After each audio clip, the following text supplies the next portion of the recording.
Welcome to the High Ground Podcast commentary track. I'm Stevie. I'm Callum. And today we are watching your favourite movie. Horror film, yeah. Dawn of the Dead. Yeah. Now, there's so many cuts to this one. We're going for this standardised... Theatrical, yeah. 127 minutes one. And I will explain the cut difference at some point. Excellent. When we start the film, so... You know what, I'm just going to say, I'm going to go on with this, and like I said, this is one take as always. I don't think it's a horror. Really don't. Controversial. Really don't. But it's so.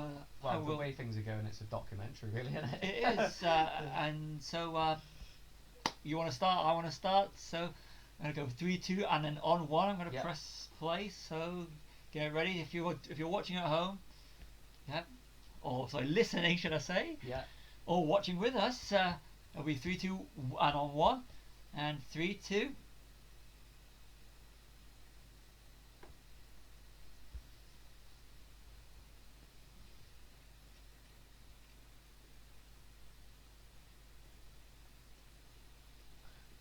I think so. While there's not that much going on right now, I'll probably explain the cut difference, just so everyone's got a bit more clarity. Because I had to research this a little bit because I'm a bit rusty. So this is the original theatrical cut, so it runs about 127 minutes, and it is actually George Romero's preferred cut. So if you have a version that says the director's cut, it's not. I'll explain in a minute. Then there's a version called the Argento Cut, which is, so a bit of backstory. George Romero wrote this in an apartment in Rome, and Dario Argento was obviously a big fan of Night of the Living Dead, so he offered to, when he heard that Romero was struggling to get money, he offered to finance the production of the film, and he let Romero write the script in his apartment. So to say thanks, Romero basically said, you can cut the movie however you want for European audiences. Like, that's his present basically. So the Argento cut's 117 minutes, I think, and it cuts out a lot of the humour and a lot of the talking scenes, so it goes for a more proper horror sort of action. It's quite good actually, and they use a band called Goblin. It is like their go-to. And then the last version is what's known as the extended cut or the can cut. It's the one on. There's one. It's on Amazon. I watched that one. Yeah. So that's what was erroneously referred to for years on VHS as the director's cut. So it's the version most people will have seen, because we didn't get the theatrical cut until the Blu-ray or the DVD. So we have the cans cut essentially. Yeah. That would be the version everyone in the UK will have seen, and it's got about 6 seconds of footage cut. I think there's the lady in the apartment building that gets bit by her husband on the arm. And they cut out the neck bite for some reason. The exploding head is cut out, and the scene where the 2 zombie children are shot is edited slightly because the Dunblane massacre happened when that was released in '97 on video. So it was basically a school shooting in Scotland for those of you outside of the UK. But that's a basic rundown of the cuts.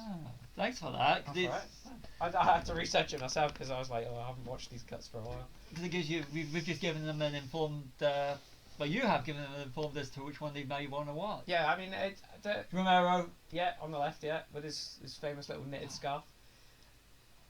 First of 2 cameos he has. Oh, where's the other one? He's a biker at the end, dressed as Santa Claus. I just want to say something now, because we've got the debate going on in the background, which is, like in Night of the Living Dead, you had it on radio. Yes. And explaining everything, what's going on. But with this debate with one against the other is vaxxers versus anti-vaxxers is where I see that. I mean, it's the media getting things wrong, essentially, isn't it? Yeah. And I mean, this is very relevant today. I mean, I remember when COVID first came out, I said, if you believe in heaven, there's gods up there and with Romero and going, you were right. I told you all. Yeah. and when COVID first happened, and the way people are reacting is very Dawn of the Dead, and that's the first thing that I thought of is people show their true colours, and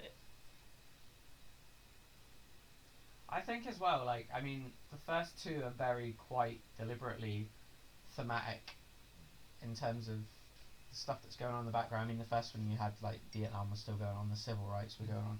Although I mean, Romero does always say he never deliberately chose Ben to be a black character, and the main character in this is black as well. Yeah. But he always says he didn't see the race; he just saw the actor. But this is one is clearly like a consumerism thing, isn't it? Whereas I quite like Day of the Dead because there's not a clear message. It's just kind of like they kind of went, let's make a gory zombie film, didn't they? I haven't seen Day in years. It's one I really want to watch. It's the one I've watched the least. Yeah. But the special effects in it are fucking fantastic. Even in this one, Savini. Yeah. Tom Savini. Although he does regret making them grey in this. Yeah. Well, Tom Savini.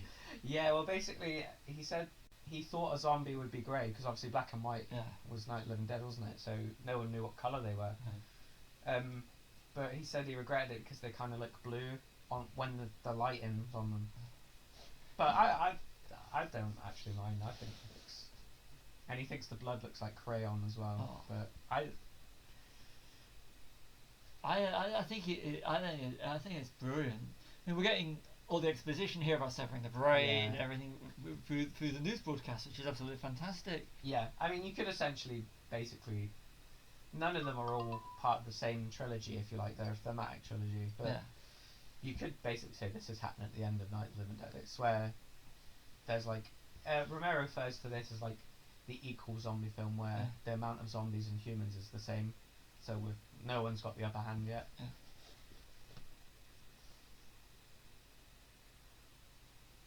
And I do like how that they do start in the newsroom. Yeah. You know, and this is a period. This is like around 40 years before expressions like fake news. Yeah. I mean, that's really more of a Trump thing, that expression. And the clearing out of the projects, with a lot of them are of minorities. Yeah.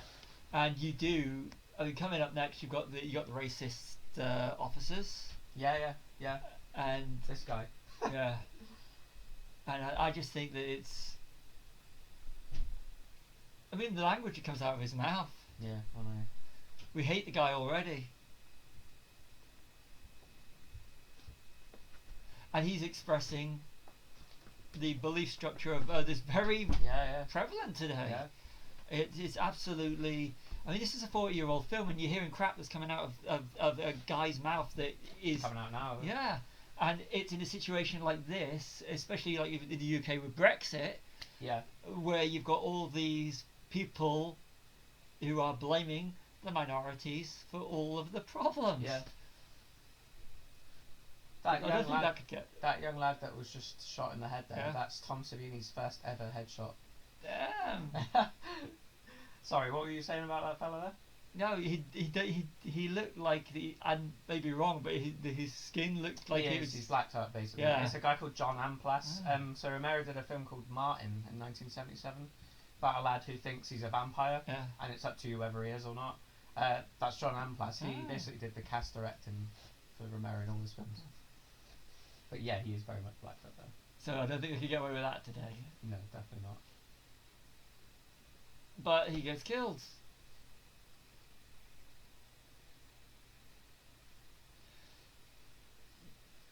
Going into takeout, Germany. It's strange, isn't it? I never picked up on this at all when I first watched it, but the beauty about his films is you pick up on new things every time you watch them. I just think that it's a. I mean, it's been a few years since I've watched this, but I just think that it is such a powerful movie. Yeah. Not a horror movie. I mean, it's a horror movie, obviously, because of the gore and the zombies, and like the head explosion just there. But it really annoys me when people just take it as a horror movie. It's just this is a different level. He was sadly pigeonholed for the rest of his career. Yeah. But it goes to, I think it's one of the Planet of the Apes films where they wanted to say about the Battle for the Planet of the Apes with Ricardo Montalban. Yeah. And they used that to do with the riots in the 60s, but they actually used the movie to tell a story which they wanted to tell, but using science fiction so it would get to an audience because studios wouldn't touch touch film if they did it documentary style or about real life events. Yeah. But through this, you can educate and entertain at the same time. And I think what Romero does in this, besides predicting the future, I mean, if you look at this, this is, especially when we move to the shopping mall, if you work in retail, that's exactly what it's like. Yeah. People, and there's some things I want to touch on later in the film, and I don't want to get all too political with this. No, but it's hard. I mean, do you know what makes him even more of a genius is the fact that that was one of the first ever malls introduced in America. Like, obviously, malls weren't a big thing in the 70s. I don't think they existed here, did they? Unless you were in London. Maybe there was a couple in London, but he was there with a friend just like to check it out when it first opened, and his friend was like, knew someone that worked there that says, oh, you could basically hold up here in a disaster, and that obviously sent the gears turning, like, oh, hang on a minute. It's true. I mean, the sad thing about today is a lot of these malls are now run down because of the likes of Amazon. We went through in the last 60 years from being high streets, even the last 40 years from high streets to shopping malls to Amazon. Yeah. We have, so it's kind of crazy. Excuse me. Yeah. So if this was made now, it'd probably be set in an Amazon warehouse. Yeah. When there's no more room, Amazon will find a way. Yeah, if you've got Prime delivery, they will. Yeah, I mean that's the thing. Amazon was, and all, you know, even during all of COVID at its height, you could still buy everything you wanted from Amazon. Yeah, I mean Amazon made record profits, didn't they, when this happened? Yeah. So I think they'd survive this. Oh, that's gruesome. Some nice Savini prosthetics there. You know what? Even before I was really knew anything about like effects and everything in terms of the horror genre, Romero was a god. I mean, ever since 1996, Sex Machine, From Dusk Till Dawn, I mean, House.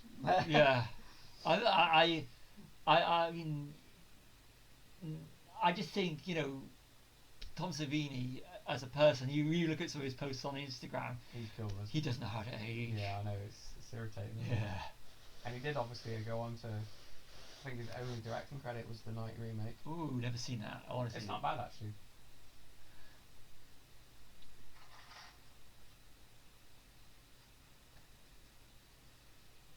I love this.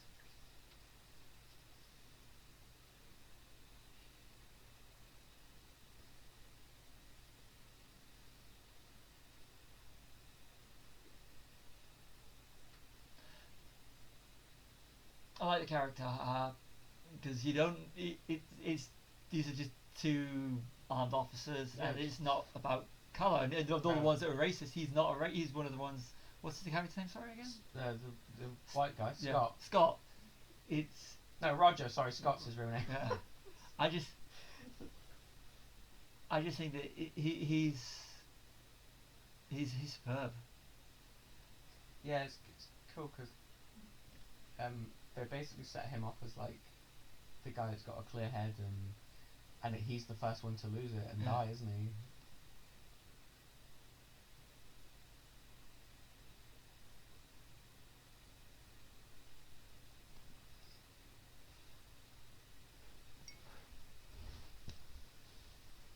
I think it's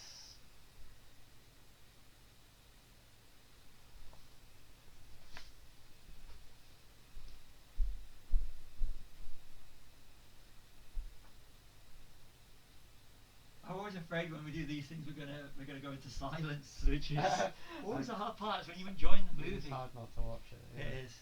So it's. I mean, when you get a one as good as this, and the vicar priest. Yeah.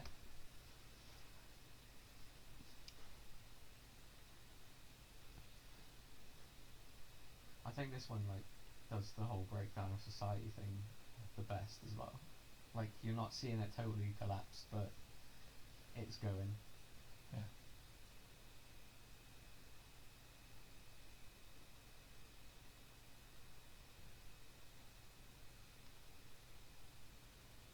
And there's your little omen for the rest of the film.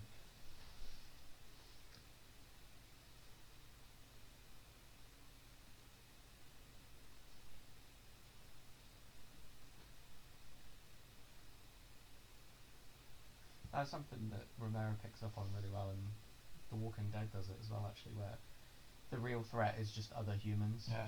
Because if this happened, we would just turn into cavemen again. Yeah. I think cooperation is just not in our nature. No.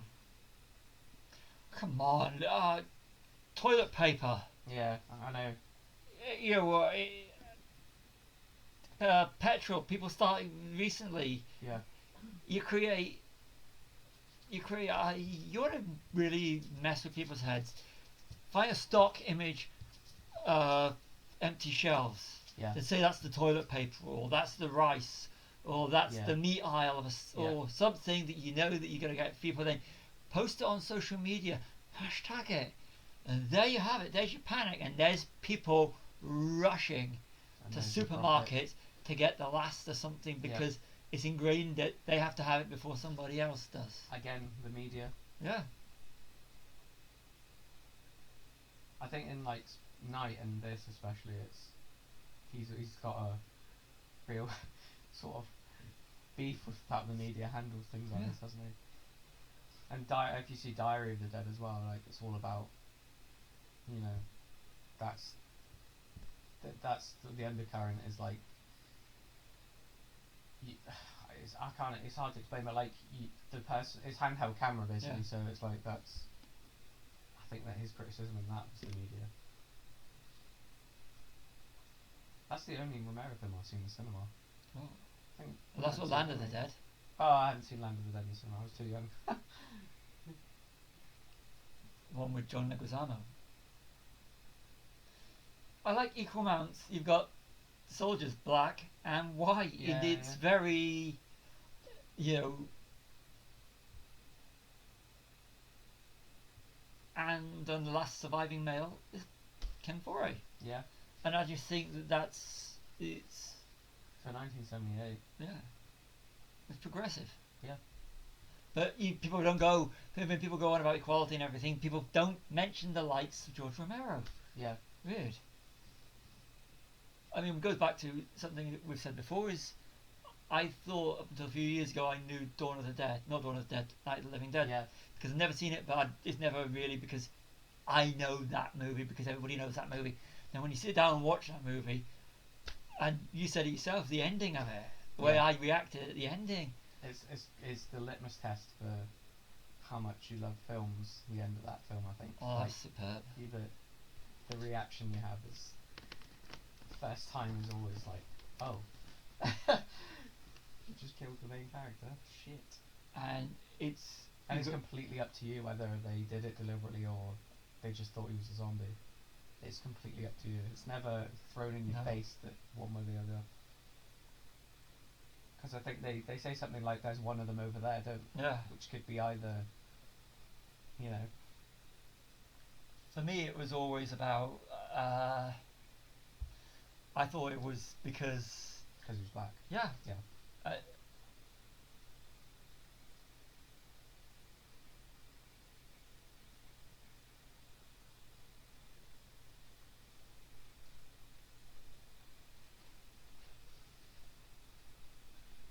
There's a thing as well.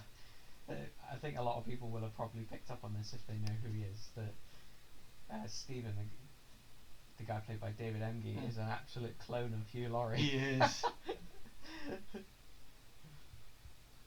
There's Joe Pilato at the back there, Captain Rhodes from Day of the Dead. Ah. Yeah, the officer asks, "You got any cigarettes?" They say no. Just to get us like, yeah. If the zombies don't kill us, we'll just get in by cancer. I really love that shot as well. With all the lights going out in that building, there's something so creepy about it. Society ending. Wiped out one floor at a time. Yeah.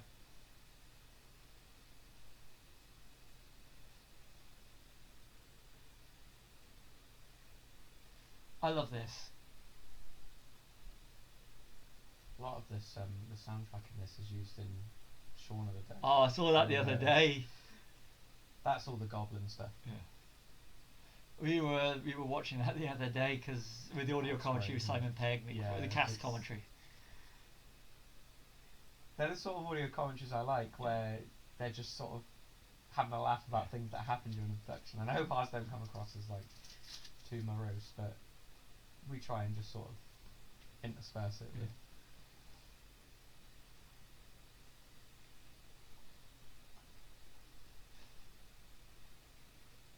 Those rednecks are probably enjoying the whole thing because it gives them the right. Yeah. You think of it, you can kill anybody then because they could be zombies. Yeah. I always used to say the rednecks would survive the apocalypse. Yeah, they're all tooled up. But you look, when coronavirus came out, they were blaming minorities for it, especially Asians. They were, so it's... Yeah, and it's just, yeah. And the amount of people that were, even if you were of Asian descent, even in the UK, it was becoming even in the UK. Yeah. The people getting threatened and everything. Times like that gives you a right to, or they think it gives you a right to express your views, and it becomes more, you get it out there more. Yeah, yeah. Scapegoat, isn't it? Yeah. I mean, this could almost be the end of night as well, couldn't it? Continued. Yeah. Like they're having fun living out their fantasies of shooting people. Yeah. They may be dead, or the undead, but it's...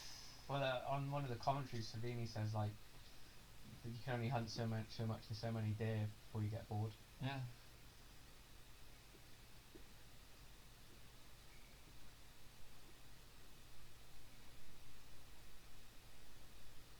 That song was off of Shaun of the Dead at the start. If you've not seen Shaun of the Dead... Oh. Even Romero thinks it's master. And he also didn't pick up on the "We're coming to get you, Barbara." Oh, I didn't until you. 4A electronics. Yeah. It was like, I noticed that the other day. I was like, this is so... Yeah, on the badge, isn't it? Yeah. Where we've got a projector and we're hooking it up, and we did Shaun of the Dead.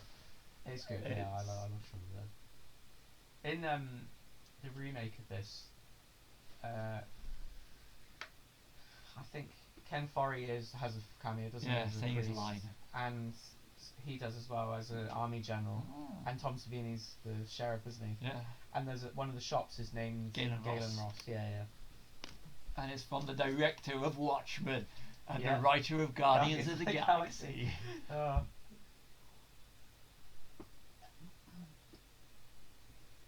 I look at calendars just to see if it says exactly what year. Yeah, I think it does later on. There's a bit where Fran's crossing off a calendar.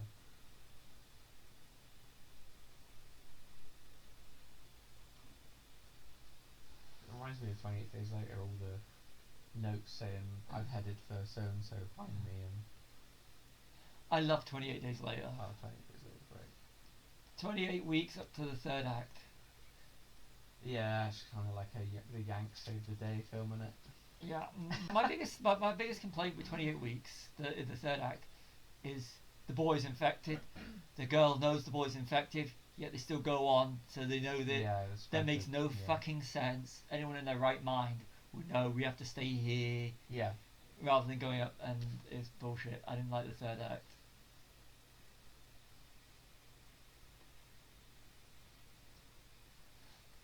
There's some genuinely tense moments in this film, isn't there? Like, it builds the dread so well.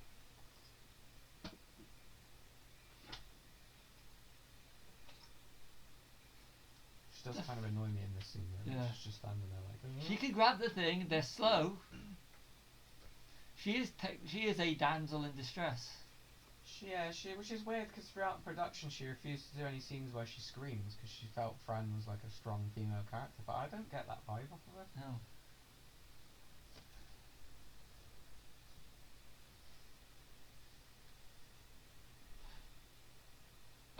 How the fuck can you miss that way? Yes.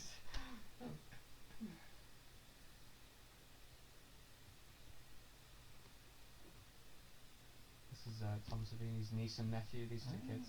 And they're also the only instance of running zombies in Romero's canon. As far as I know. I still wouldn't want to shoot this scene even though you know how it's done. Yeah, it's quite cool how they did it in there, actually. It's just, you can't have a laugh as well, can you? Romero is a genius. And sorry, Savini as well. He hired that guy because he had a low forehead, apparently. Ah. So the prosthetic would look normal.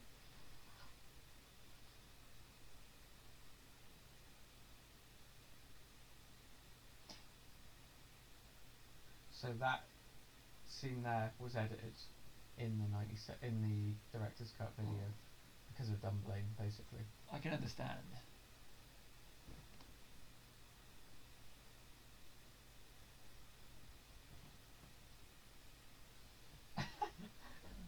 I love this. I'll do it. Yeah.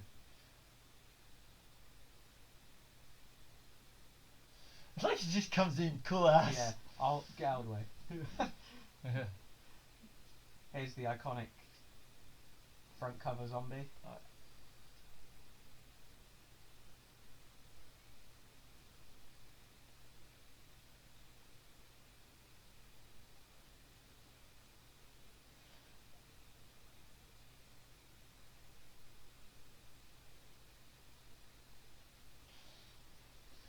See, I think the lower budget films work out better, don't they? Because they sort of cut around their limitations and they use their limitations as a strength. It's the whole thing with Robert Rodriguez. Yeah. How he wanted to prove he can make a. He invented that, working around the budget, didn't he? Essentially. I read somewhere years ago. He wanted to be hired, so he made a $30 million movie on a $5 million budget because that way people will always want low budget filmmakers. It requires you to think outside the box as well. Like if you limit yourself. I mean, look what happened to. I mean, we're obviously fans, but look what happened to the prequels with Star Wars. Like because the other George had too much money. You know, the originals worked so well because there wasn't that money. Yeah. And he was gambling everything. So you need to put everything you have into it. Plus it's practical over digital. George Lucas wanted to show how far digital can go, which ultimately dates, especially the likes of Phantom Menace. Yeah, definitely. Whereas something like this, practical is. I mean, you can sit there and go, "Oh, that looks old as fuck," that effect, but someone worked on it, and the man worked on it, didn't he? Yeah. This was basically his first. I think it was his first big film. Yeah. Because he was calling card to go on Friday the 13th. Yeah, he was supposed to do the effects in Night, but I think he was in Vietnam at the time doing combat photography. In the shopping mall. This is the only shot Romero doesn't like because he wishes he'd got more extras to make it look like the zombies were there. I like it. I like it as well. I think it looks deserted. It shows how they all congregate.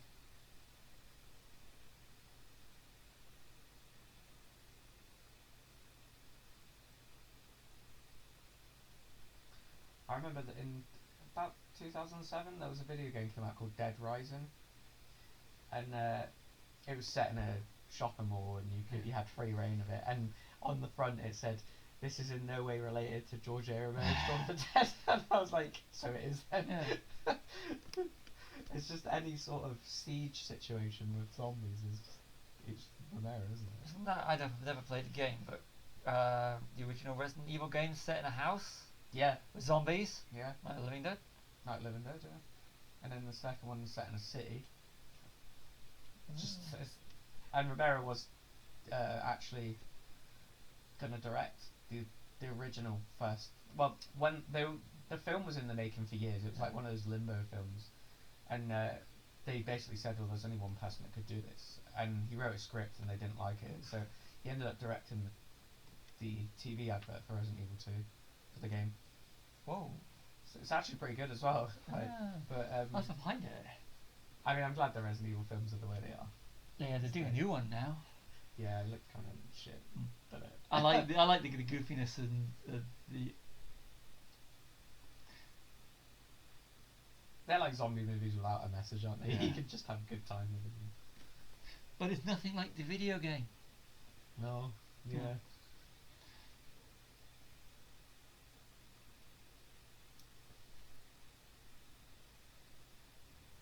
Out of instinct memory, what they used to do. We have to go shopping. That's screenshotted to now, isn't it? Yeah. It's an important place in their lives. Yeah. When at the start of COVID, when the first days of lockdown, and you couldn't go out unless you needed to, and everything all like that. Yet You weren't supposed to. no. Yet key Yeah. workers could go out, Yeah. and so supermarkets became because you couldn't. The supermarkets became like the shopping mall is. Yeah. You could go in there and do your shopping, and everything like that. And it didn't take long for people to realise you could congregate. You could have family meetings in these supermarkets. And they did, didn't they? Yeah. Yeah. So you've got staff running around trying to stay healthy. AKA us. Yeah. and yet it became people putting their life on the line, put their health on the line, just so these people can stand around talking and buy toilet paper. Yeah. And kick off when they didn't have any toilet paper. Yeah. Like it's the most important thing in the world. It is having a clean ass.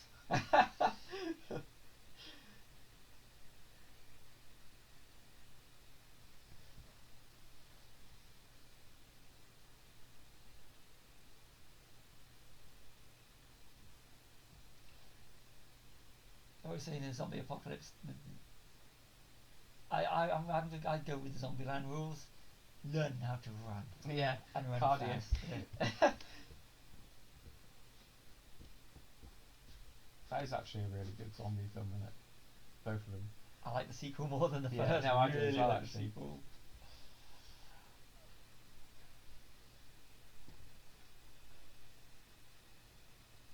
I think Romero would like that. Yeah.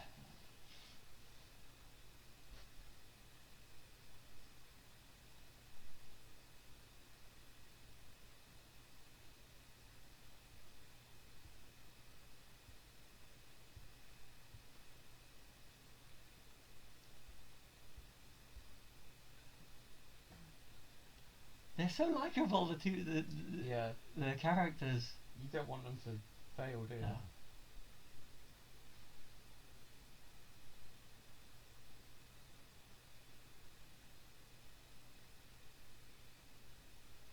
Like Riggs and Murdoch. Yeah, it is a bit, isn't it? Yeah. Sensible one. And the loose cannon. Yeah.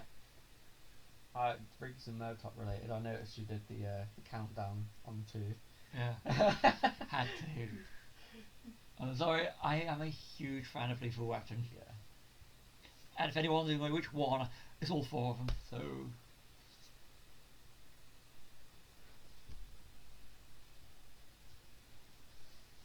Heavy 4 is massive, isn't it? It is. So what's the budget on this? So, the producer is a guy called Richard Rubenstein. So when he was trying to sell the picture to distributors, he lied and inflated it to 1.5 million. So it's probably about $500,000 to $600,000. For this? Yeah. So Even by that about standards. $500,000. Yeah. That was still low budget. Yeah. Very low budget. Yeah. And Dario Argento put up most of the capital for it as well.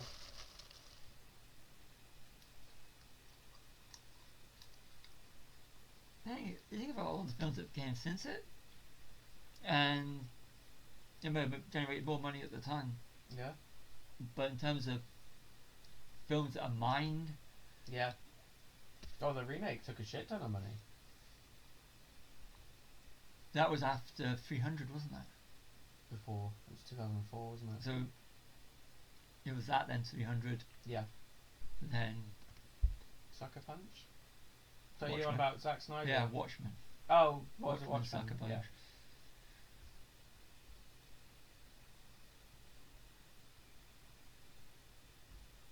Makes me laugh as well with the music in the background. More music. Especially when they tie them at the end. Yeah. That's just nuts.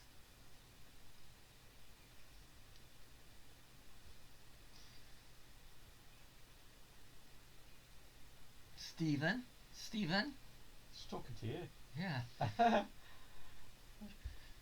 And yeah, Stephen being bossed around by a woman.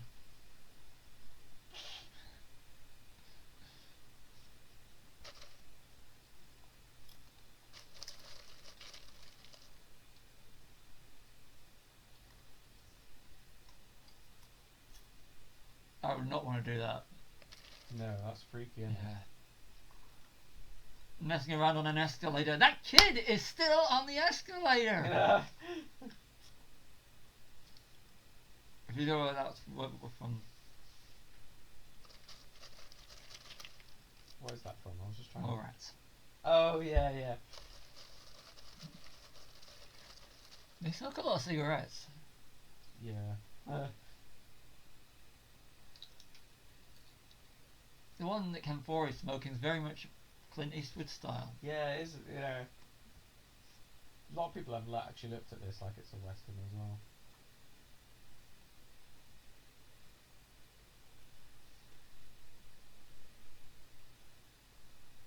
Could actually. Especially the scene in the gun shop. Yeah. Where they're kitting up.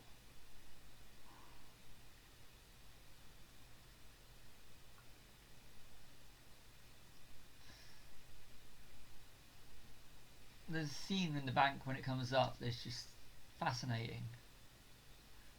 Yeah. Is it later on? Yeah. Yeah. Because he's repeated twice. Once with our heroes and then with the bikers. It's just seeing him opening this door to get into the clothes shop. Well, it's at the end as well with the bikers when one of them goes to take a TV and the other one's like, what are you going to watch on that? Yeah. And it's just the instinct, isn't it? Yeah. That's what I like about 28 Days when you got all the money lying around the streets because people realise money is useless. Useless, yeah. Or in, was it one of the Resident Evils where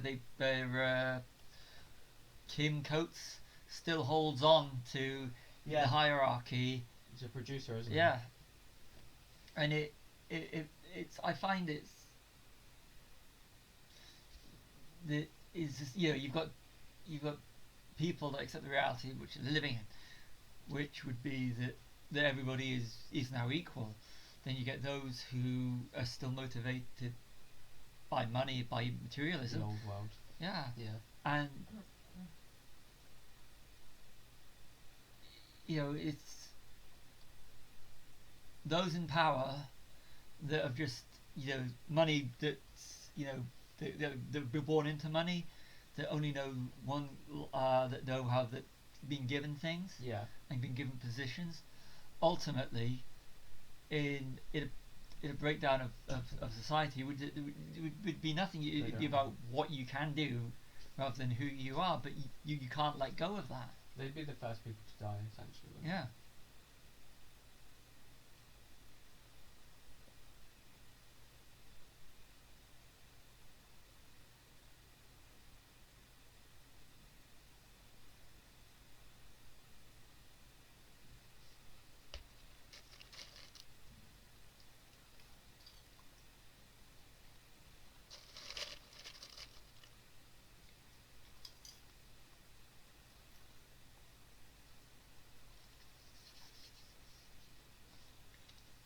I just love as well, they're stealing all this shit and it says at the top, of course you can exchange. Apparently for this reason they put poles at the end of that escalator now. Oh.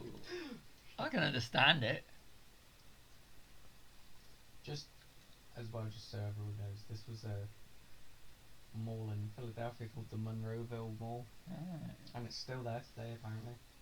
So I'd imagine most visitors go there not to shop. Well, maybe they do make a lot of money because of people visiting. I gotta admit, if I was to go there, I would want a till receipt. Oh yeah. Just to say that or a parking receipt, something that says I've been to that mall. Yeah. Well, they use so many extras that Tom Savini said people still come up to him to this day and say, "I was a zombie in Dawn of the Dead," and he's like, "I just don't remember." Like, there's so many people that they made up. How cool would that be as a good claim to fame? Every extra got $1, a T-shirt, and their lunch paid for. And immortalised in one of the greatest movies. Thing is, they can do the convention circuit for years. Yeah.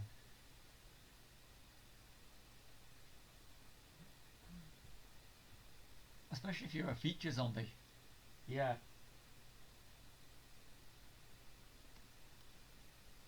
Like, I mean, I look at auctions, and you occasionally see stormtrooper helmets coming up, but because they're all individually painted and everything, you can actually see you've got like the ones that can be screen matched to scenes.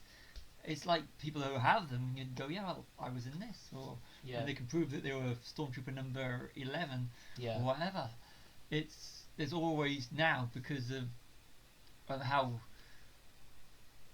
these disposable movies are now part of our culture.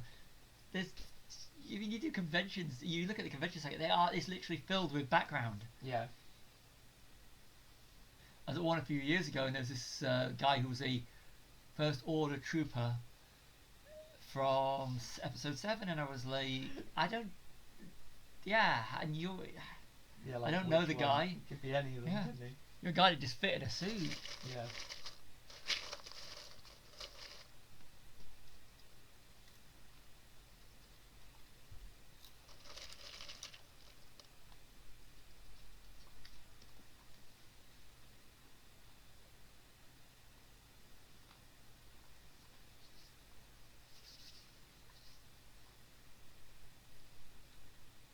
We get it, Stephen can't shoot. Yeah, I know, that's the only bit that annoys me in this film, is the fake sound of ricochets. Seriously, you are shit at shooting, Stephen. He's crap, and he is a good zombie though later. Yeah. Apparently he's Romero's favourite zombie. I don't know how he walks. In his old, he said he kind of does his own thing. We're just going into spoiler territory. Yeah, sorry.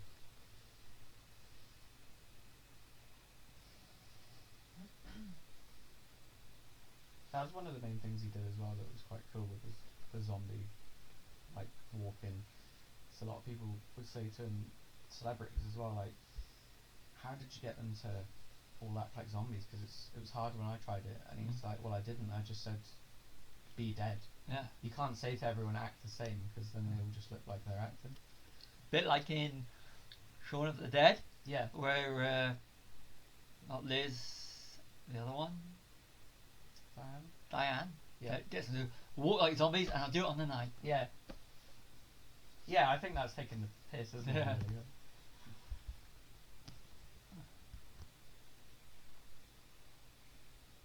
Oh, who died and made you king of the fucking zombies?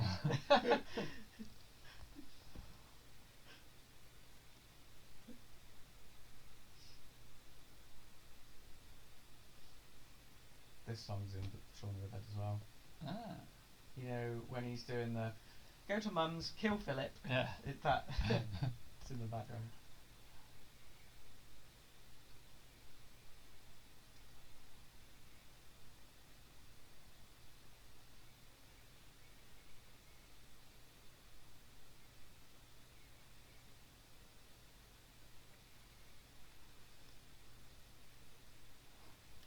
Do you know something I never noticed till years later, until it was told to me? You don't ever actually see a gun fire in this film, like muzzle flash wise. They're all props. You cut away and you see the headshot. Damn.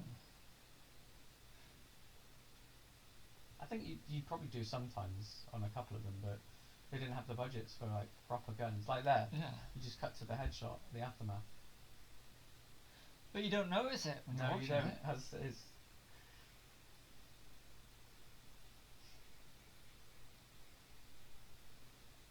I love it. They've got it all down to an art form now. yeah.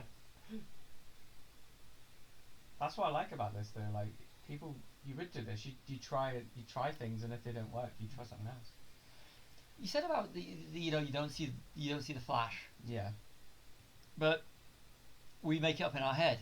Yeah, everyone knows what a gun sounds like and looks Yeah. like, don't they? So it's a lot like Psycho. Yeah. Where we don't see anything. Yeah. So it's kind of like it's you brilliant. think you do, yeah. Oh, this is good. It's simple how they do it. Apparently this guy couldn't hear for a little bit, though, because of the fake blood in his ear. But you know that the screwdriver's loaded with blood. Yeah. But I just think it's how clever it is, all the tricks that they put into place. Yeah, you have to think about it. Yeah. Instead of just going, oh, I'll put that on computer. I know this goes back a good 26 years ago. I was at university and we were watching North by Northwest. I'd never seen it before. Switched my brain off and decided I'll play it by ear afterwards. I wanted to enjoy it. I became from active to passive viewing, and people were laughing at some of the effects in North by Northwest. And I got wound up because people were laughing, and I'm trying to enjoy this movie. Yeah. And I was like thinking, you accept it for the effects of the time, and if you start pulling holes in things like North by Northwest or any film that's pre the generation which we are now, Yeah. then you're missing the fucking point of the film. Yeah, you're not watching it to take the piss, are you? No. Unless you're watching a parody or a comedy or whatever. But when you have people go, oh shit, because you can tell this was rubber or this was this. Oh, what? And you can't tell that tidal wave in the Day After Tomorrow's fake. Yeah. Like. I think when you blow up onto a big screen now, the bit in Friday the 13th where Kevin Bacon. Yeah. You can actually see where the neck connects to the. But does it stop you enjoying it? No. And there was actually a mistake, wasn't there about the blood pumping? Yeah. Like, is it Tom Savini's friend Tasso, wasn't it? Who's also in this as well. Had to manually blow the blood out, didn't he? And it ended up looking better. Yeah, that was. Oh yeah, that was.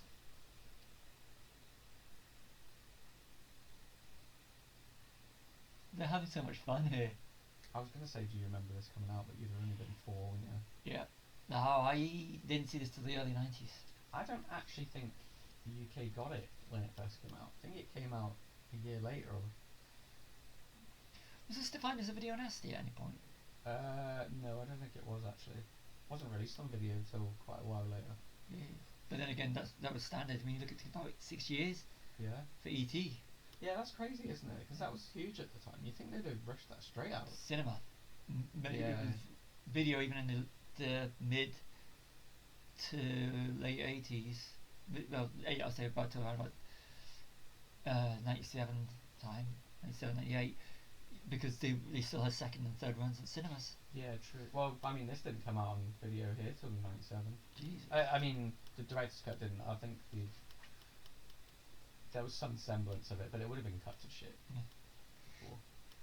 I mean, back then, if you wanted to get a pirate, it would all be on VHS. So it was not like it is now, where it'd be like someone's 5th generation copy, wouldn't it? So you can't tell what the fuck's going on. That's how video nasties did the rises, because it was tape trading. But and a lot of bands started by tape trading, didn't they? Yeah. Even though they're quite righteously saying don't download my music for free. Yeah. But then that's how word got out. Yeah. But nowadays I was having a conversation with someone in the paid job, and I was in a bit of a fan mood that day. Yeah. And I ended up saying, so what are you going to do? Watch it on your Fire Stick? Yeah. And it really annoys me.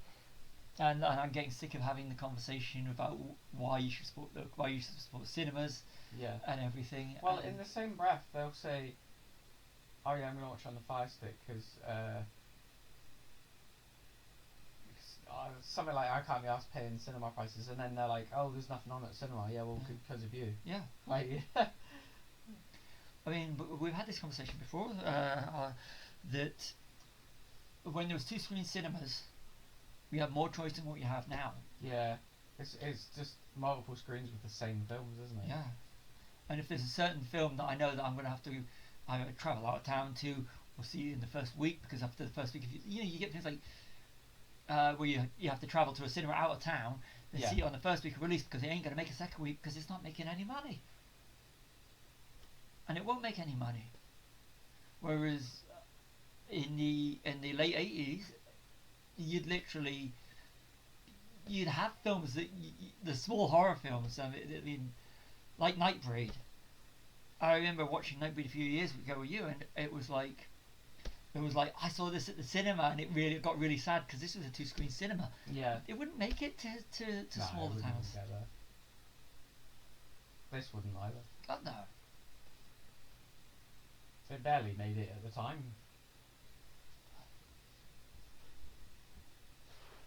He had like a lot of quite well documented battles with the MPA for all his films, and they basically wanted to slap this from X because it was violent and that, and he wouldn't cut it because he thought, well, I'm not cutting, it's my vision sort of thing. So it ended up getting unrated in the end. Damn. Because obviously back then an X rating was synonymous with pornography, wasn't it? Really, the kiss of death. Yeah. You needed to get an and R. you can't advertise in papers with an X. Oh. This is why the Day of the Dead flopped as well, because he was told to cut like 20 minutes out of it, and he said that's ridiculous, I'm not taking. And because it retained its X rating, it wasn't marketed. But I mean, now it's like a lot of people say that's their favourite Dead film, just because it was so gory, wasn't it? I mean, in the UK, I mean, you really want to. I mean, look at Jaws. Jaws was PG, so you really want to get it up to a PG. Crazy. This is pre-12. Then 15 was more of a mature audience, but 18 still had its. Yeah, it's a horror film. It's an 18 certificate. Yeah. This is what we're gonna go and watch. Yeah. This is an 18 certificate. It was a prestige. And you could to be like, oh, I horror. went to see so-and-so. Yeah. You're not old enough. It was. I mean. I loved when I got to see my first. I can't remember what it was, but when I got to see my first 18 film in cinema, I was kind of like, I've arrived. It is a badge of honour. Yeah. It was, especially back in the day. For me, it was Nightmare 4. All right. And that was my badge of honour. I was about 14 at the time. Yeah. And it was like, they shouldn't have let me in, but I was going to turn up till they let me in. Yeah. They didn't really give a fuck back then, No. did they? No. It's because they didn't have to worry about some one going around checking and you know putting little stooges in to do it. Yeah. And yet we see worse people on mystery shoppers, is it? Yeah, like that's what we call it, innit? But I mean, like you say though, you see worse stuff on TV which isn't regulated. I love they're just eating caviar. Yeah. Got to be decadent in the times of the apocalypse. Caviar and Jacks. I'm probably gonna age this now. That's the one we're recording it, but Squid Games, Netflix. Kids are. I still haven't watched it, but I do know the premise. Kids are copying it in playgrounds apparently. Oh, okay. And it reminded me of the thing in '93, I think it was, Child's Play 3. Oh, the James Bulger thing. Yeah, except for there was allegedly that the kids had the opportunity to watch it, so it was a copycat. And now we're letting things are going on again, but it's through TV. Yeah. It reminds me of the parallels of blaming a film for the actions, and now with TV going down the same path. And I've kind of found that with TV it's a lot more easier access. I can't stand that argument. You know, that whole, oh, people are violent because the media is violent. No, it's the other way around. Like, art represents reality, not the other way around. But the argument is that people will watch these things and will copy it, and that's why that happened in '93 time. Well, it's just, I mean, for everyone that copies it, there's millions of people that don't. Yeah. And I was always the late great Stan Lee on one of the documentaries about, I can't remember what it's on. I think it's on one of the Batman DVDs. They're talking about when comic books were put through the ringer for being decadent and, you know, and Stanley was saying there was a guy called Frederick Wertham that wrote a book called Seduction of the Innocent, and he was saying like comics are responsible for all the ills in society for children and stuff, and Stanley was like saying he quoted a statistic like 30% of kids that read comic books go on to be in juvenile detention centres, and he was like, well, 60% of kids that that read comic books drank milk as well, but that didn't matter to him. No. Like, it's just bullshit, isn't it? I totally agree. I mean, I think that, you know, especially with like Stan Lee, who was preaching inclusivity before anybody else was. Okay, except for even pre-Star Trek, that you've got people that grow up reading comic books are more open-minded. Yeah. And George as well. Yeah. I mean, casting a black guy in 1968. Yeah. I'll do that. Risky move, isn't it? But again, he claims he didn't do it for that reason. He just did it because that guy was the best at the audition. Fair play. And I am kind of inclined to believe him. There was a part of me years ago, I used to think there's no way he didn't deliberately do that at the time it came out, but I don't know, maybe he didn't. Yeah. But they say it's with cinema, it's not right or wrong. If he says one thing and we can't take it as being another thing, yeah, either way it works. I like this news broadcast again. Oh, we see the zombies walking around the mall. Oh, sorry, this zombie hockey. That ice rink is a food court now, so if you ever go there, the ice rink's not there. Oh.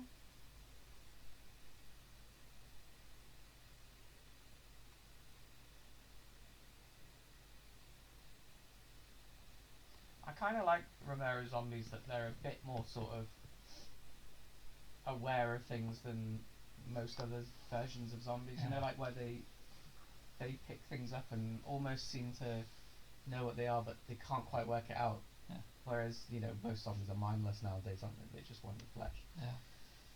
I like the idea that they kind of retain that maybe 1%.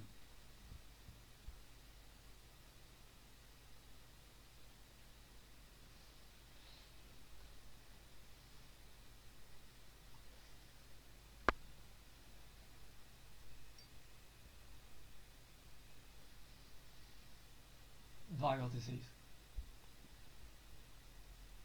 I like as well that you never find out what caused it. That's what a good thing about The Walking Dead as well. They never explain what causes because you don't need to know. No.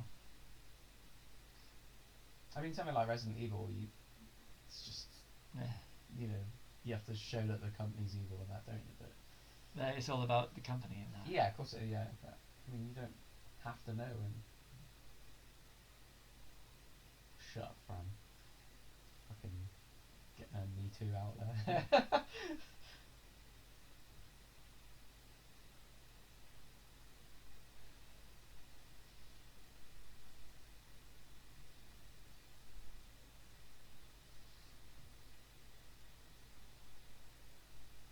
But they're all like, oh, what?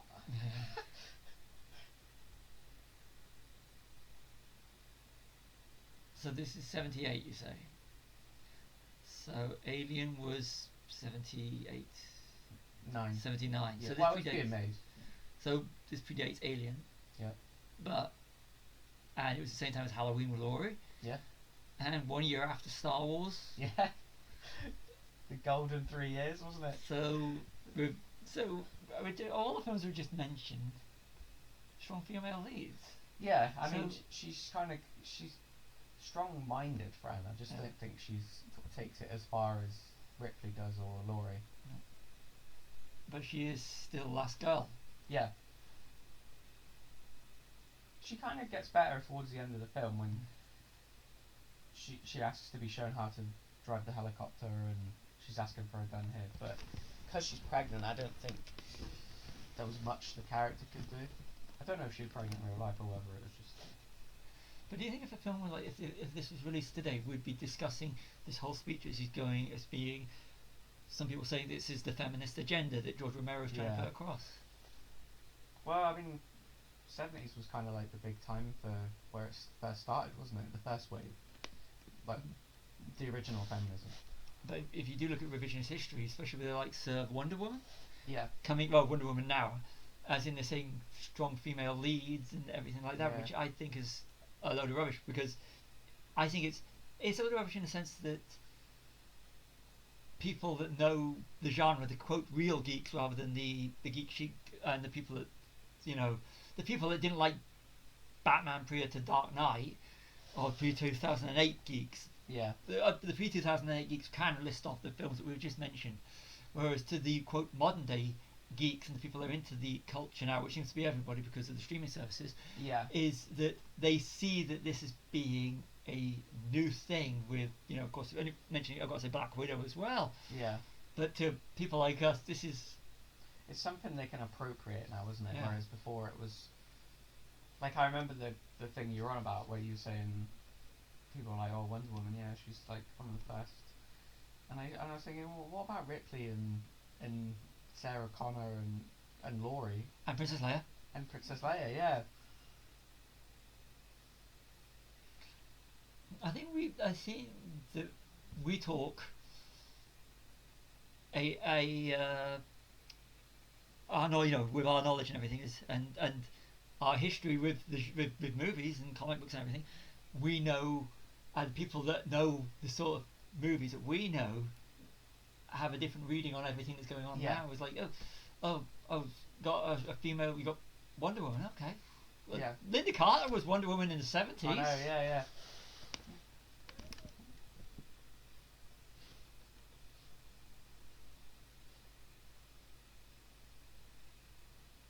Well, then you had like things like Charlie's Angels as well, didn't you? But over time people forget that, just so that they can say, well, it's all happening now, when it wasn't. It's just that it was more on a smaller scale, whereas now everyone's going for it. It's more publicity, yeah. Well, I kind of like the fact that in the 80s and late 70s it was kind of, no one really brought it up as a thing. It was just, you kind of accepted it, didn't you? Like, Princess Leia is a badass and Ripley can kick 10 bills of shite out of the aliens. Like, you never thought twice on it. And the ending of Alien 3, where she commits suicide just to save, and Sarah Connor as well. Like, Terminator 2, she's like a badass, isn't she? Yeah. A deranged one. Yeah. One tracked, but she knew what.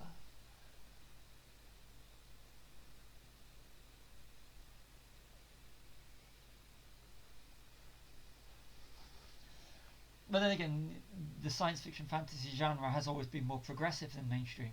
Yeah. I think the turning point was 2008, Dark Knight and Iron Man. Yeah, definitely.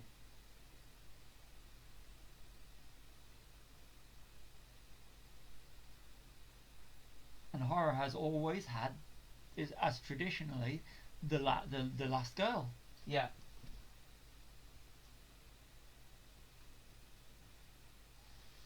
This scene's quite tense as well, isn't it? Because there's no radio communication, so...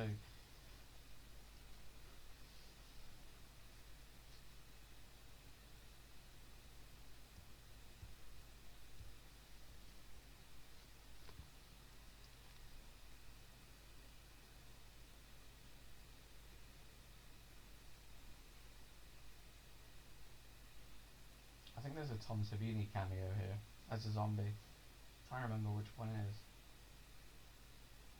I know so many facts about which zombie's which, I just can't, I never remember.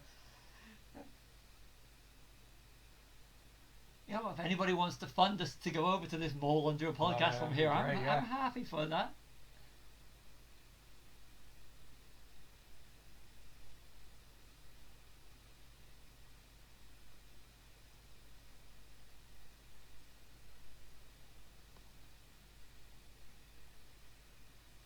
I like Ken Foree. He's cool, isn't he? Oh yes. If you've watched any Rob Zombie films, he uses him all the time.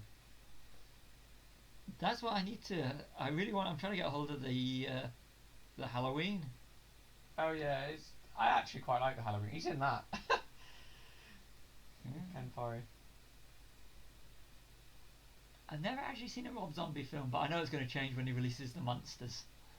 Is he actually? He did. They've already released set pictures of the Monsters. I think that'd be quite cool, actually.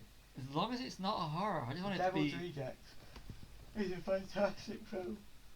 Because a lot of people sort of give him slack for just being Rob Zombie, but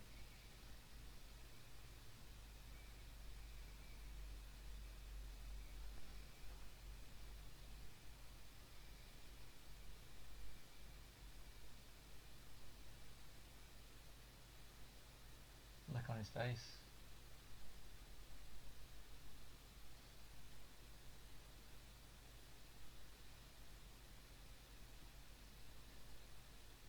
I really like that he's the one that loses it first. Yeah. Because he sort of gives off the made man vibes, doesn't he? But You know what's coming now, but it's just don't want it to. yeah.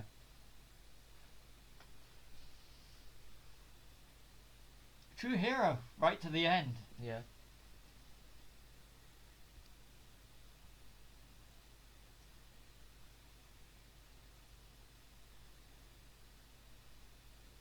And the aerial shots. Yeah, they're great, aren't they?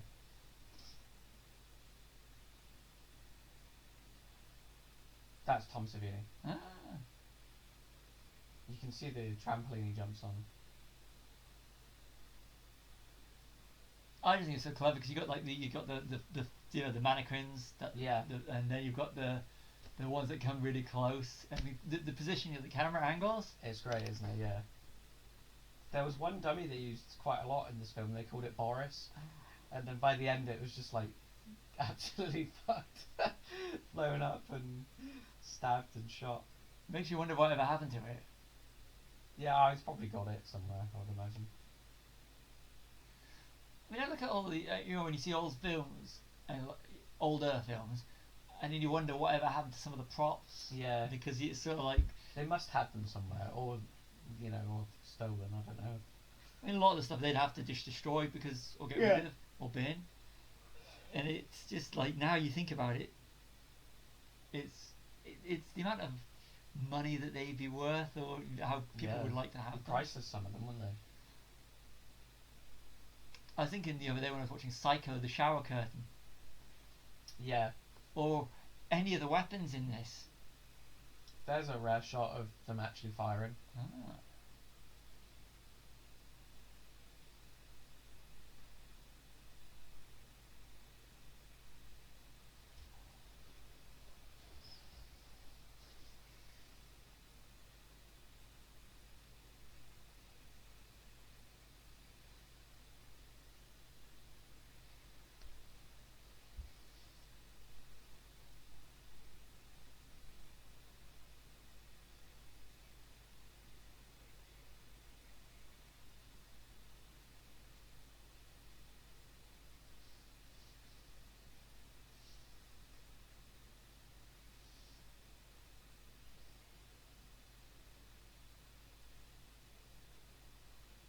He's running on adrenaline, so it's.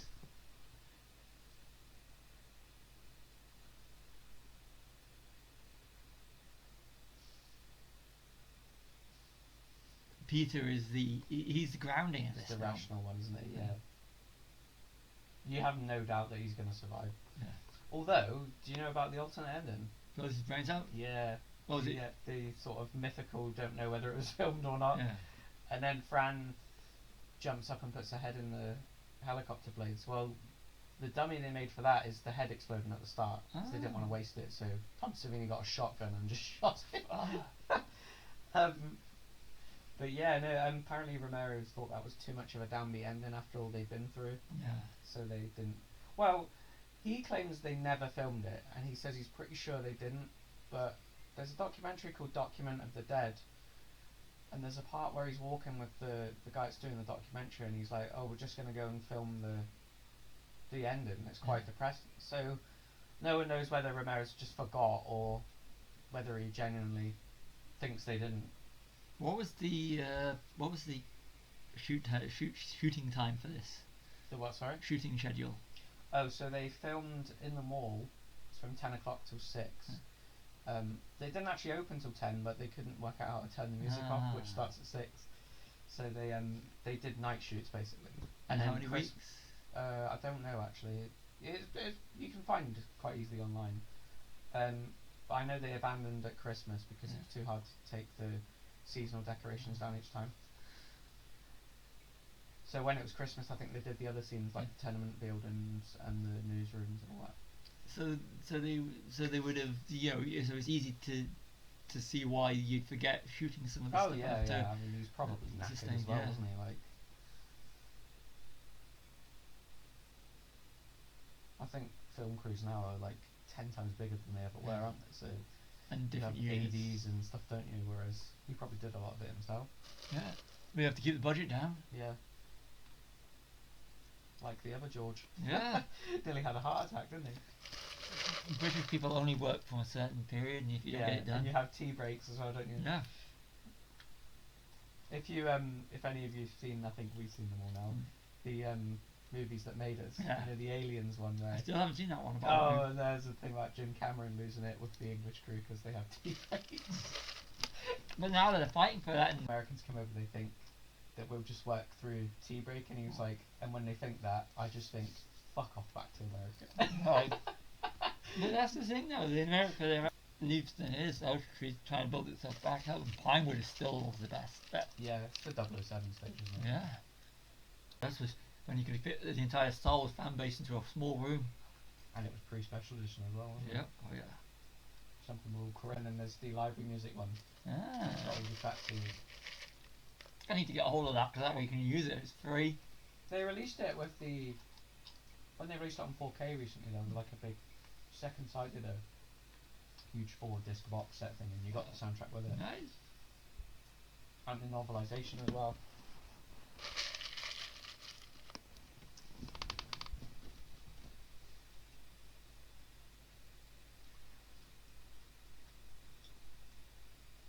I like that the music's kind of like ploddy and you know, like it's just funny sometimes, and then at the end the shit hits the fan, doesn't it? All tooled up. But you have those quiet moments as well, like nobody's like, look man, and just tells them to shut up. Yeah. But it's a masculine thing. Yeah. Had you not really seen much of Romero stuff before you watched? No. Well, obviously you've seen it this before, but Yeah.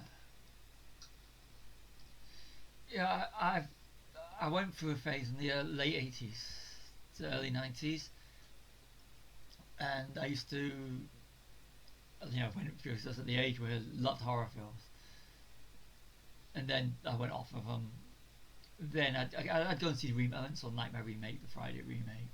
yeah, But it kind of like never was on the radar until we did Halloween a couple of years ago, the 2018 one, and then of course Doctor Sleep came out, and you go into it and you really appreciate some of the stuff. especially with what's happening now. Yeah. It's almost like they know, isn't it? I remember when I mentioned it earlier in the podcast commentary that, you know, as soon as COVID happened, first thing I said to you is it was about George Romero, and if you like, if you believe in heaven and you believe in God, whatever one you believe in, that they were having a conversation about how, yep, you're right, and the viral apocalypse did happen. and this is how people are reacting, and I've quoted so many times, when there's no more room in hell, the dead will walk the earth. It's such a good tagline as well. It is, but it's actually, and I'm not making light of the situation or anything, but it's like, wait me, that is clever. Yeah, that is gruesome as well, isn't it? It's stick the blood capsule underneath the wake me up when Corona morphs into a zombie virus, and I was not making light of it, but sometimes when you're faced in these situations, when you're being surrounded by people worrying about your health, you have to say something smart ass to.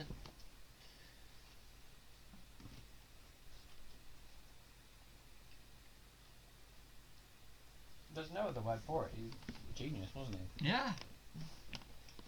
He knew how people react and act. An old Volkswagen Sirocco there.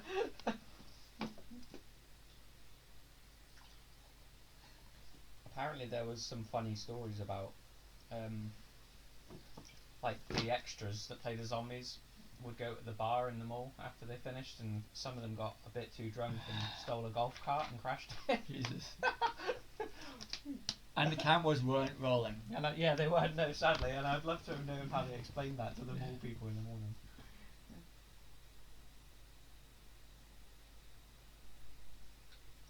In the director's cut, you see that hand come off. Ooh.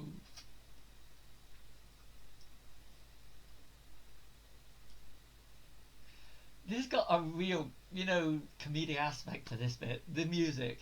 Yeah, and it's like a caper, isn't it? Yeah. Like they're just trying to... But that's something he does really well. He sort of brushes over the horror by making some of it funny. Yeah. And then it hits you at the end with the bad stuff. Like, while you're laughing at this, shit's going down. You set someone up for a laugh, you can get them straight. Yeah. Scared. That's brilliant. why I think Day is quite depressing, because there's not a lot of humour in it. No. The day was 1985. Yeah. So we are talking a period where the slasher movie was the thing. Yeah. And so... And Reagan as well, isn't it? Yeah. So the action thing's in full swing. And there's a lot more action in Day of the Dead. Rambo. Commando. Yeah. The weird thing about Day, though, is there's no real...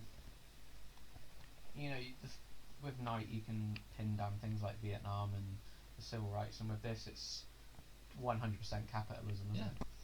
But with Day there's not really like a 100% message where you can say, oh, I think he was going for this. I mean, maybe anti-military. Yeah. Someone recently said, interestingly, that it's anti-vivisection, cutting animals up and experimenting on them, because, the doctor in it tries to make the zombies into his pets.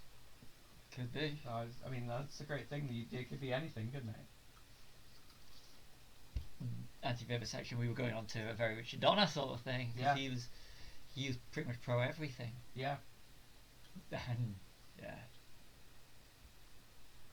I don't point out that was not said as a negative. I think Richard Donner is brilliant in the way that he managed to put a message into the film without letting people know he's got a message in the film.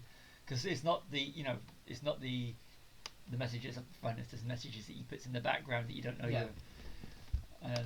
Richard goes back to this. Yeah. You can watch this as a straightforward horror movie. Here's the famous, iconic tagline coming up.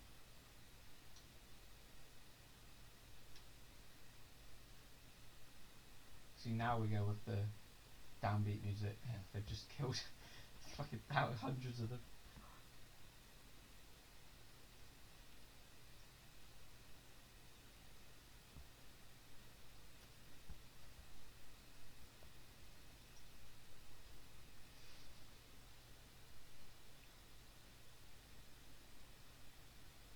Yellow Brick Road? Oh no, maybe it's later, the tagline. Yeah, it did look like it, didn't it? Yeah. And the way that they linger on the shots and they go static shots of the dead people, zombies.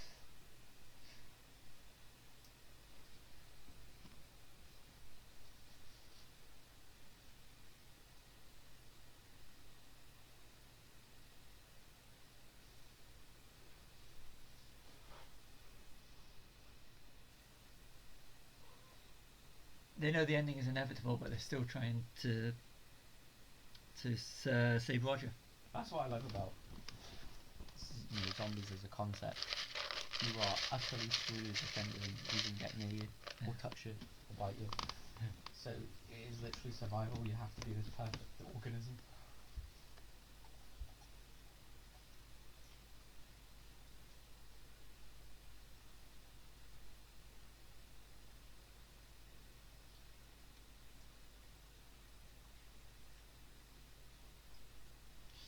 You have to take emotion out of the equation.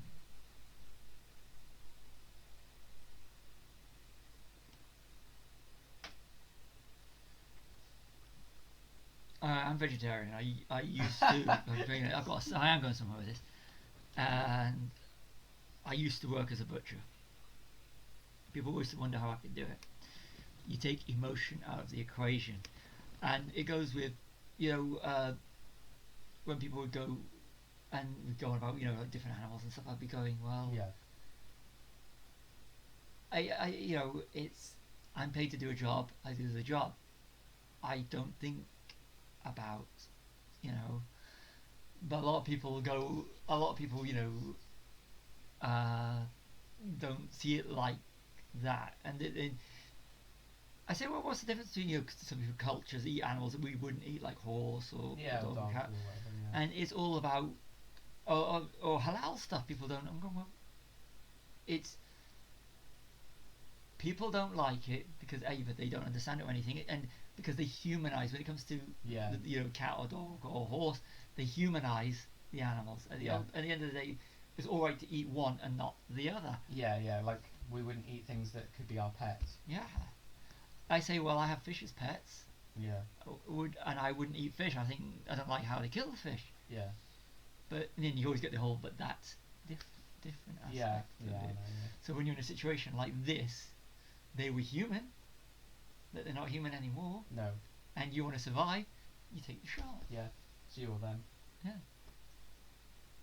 That would be quite ironic if you turned into a zombie, wouldn't it? No.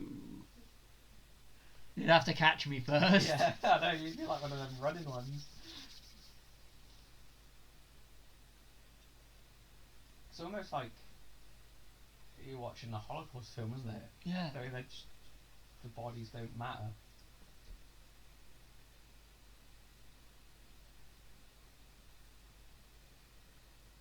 Which, you said about the Holocaust, we're going to have the bikers coming up soon with their helmets, and there are Nazi paraphernalia on them.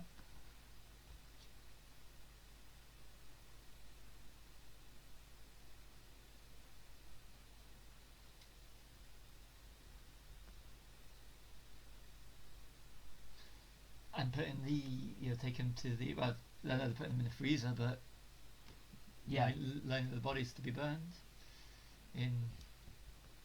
I used to, when I was younger, I thought they were putting them in the freezer so they could eat them. I can understand that. But then you got the freezer that's in The Shining as well. Yeah. Where they store all the meat. Yeah, that's creepy, that scene, isn't it? Yeah, and Jack. I know in the book, I've read the book before recently. He gets locked is it the freezer? No, he's not the freezer.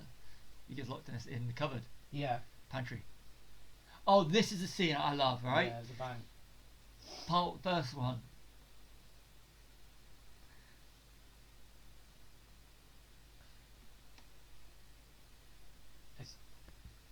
The calm before the storm. They're all sort of getting bored with it now, aren't they?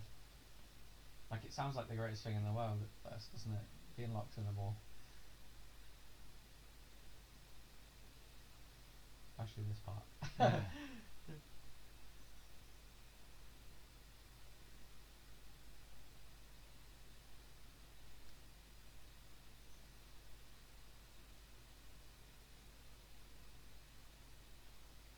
You would do all this, though.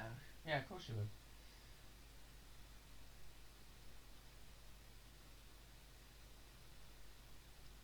I worked out you eat the perishables first. Yeah, you'd have to, wouldn't you? Tin stuff lasts, I don't know, a year or so, does it?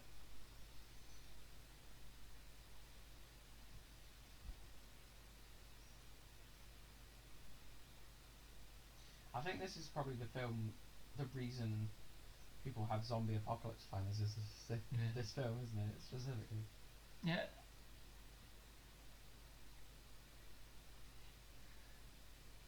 My one is I would get trainers, and enough shoes to survive. Yeah.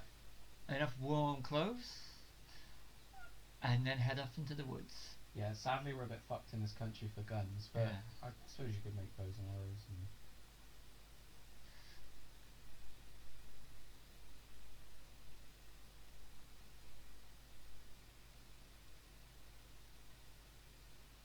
You'd still get the people that would be raiding. Actually, the first thing that would go would be the petrol. Yeah.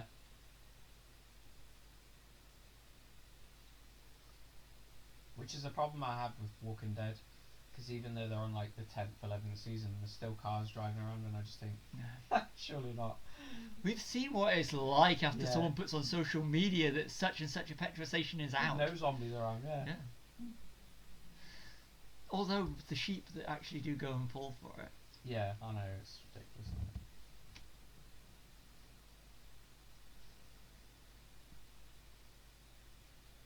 amount of abuse people that actually work at these petrol stations actually get is Oh no, it's unbelievable. ridiculous, isn't it? Here's the tagline bit. I got confused. I love this.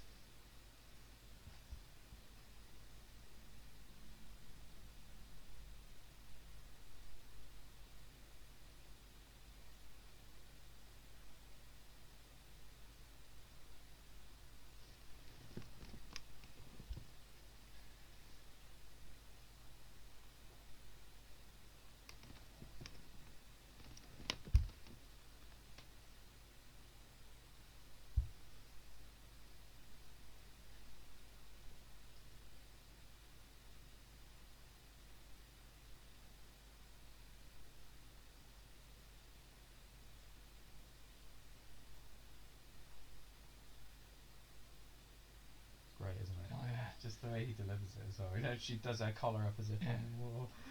It's Really? us. Yeah. They don't know why they come here, they Yeah. just do. I've always said I really would love to. Like, there's like a little. I really would like to get a shit hot Nerf gun Yeah. and then just go on the top of a supermarket Yeah.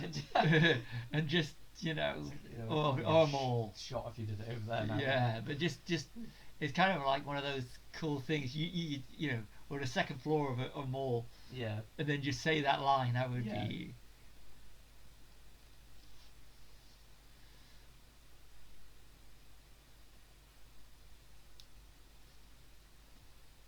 That's another little fantasy. If anybody's listening and wants to do this for us, I'll happily. I'd love to be in a shopping mall with a big screen and watching this. Yeah. That would be I like think they do that at the Monroeville Mall nice. every year. Kind of like Jaws, where they show it at Martha's Vineyard. Oh, that would be like Yeah, the ultimate that's that fantasy. model, isn't it?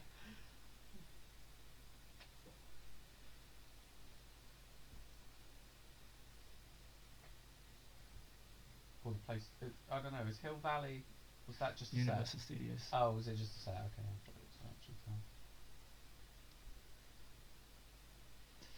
Closest thing I've come to doing anything like that is I had an episode of Doctor Who on my phone, and I played a bit of it in the diner that they actually used for the Impossible Astronaut. Oh, yeah. I had it on my phone. I had the volume off, but I just wanted to be sitting in the diner watching the scene of the diner because it was at one point a real location.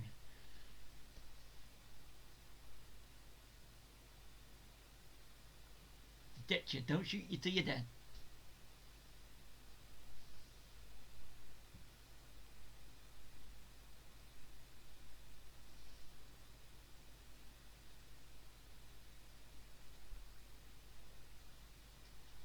I like that. Hero to the end, he's going to try not to. Yeah. I think this is where they got the whole Sean's mum thing from, Yeah. isn't it? Getting bit.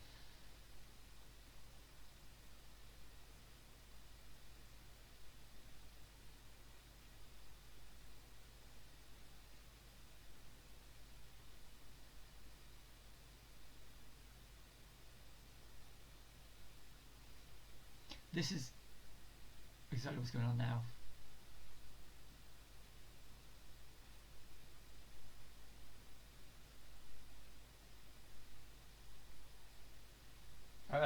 Yeah, we can fucking relate to that. Brains are dead, the idiots are alive.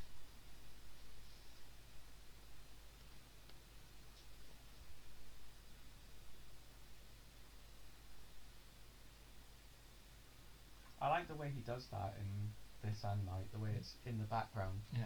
So you're paying attention to what's going on, obviously, on film, but you could watch it and just listen to what's going on in the background as well. Yeah. And it's a clever way to dump exposition without being in your face.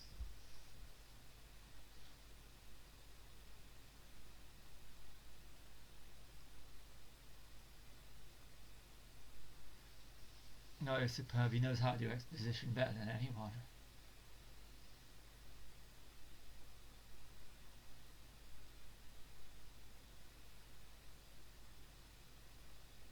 The nuclear. Big in that period.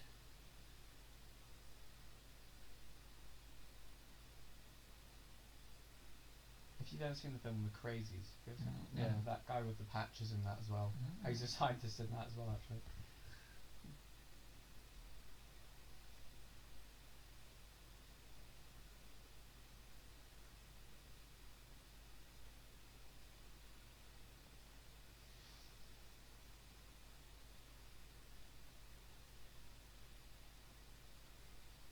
There we go. There's no divisions among living society. He's a genius.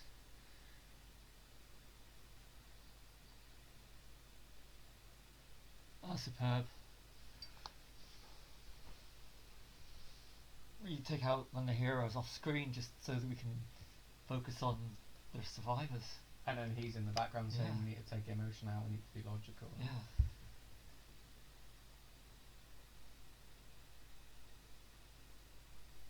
But if you look at today with YouTube and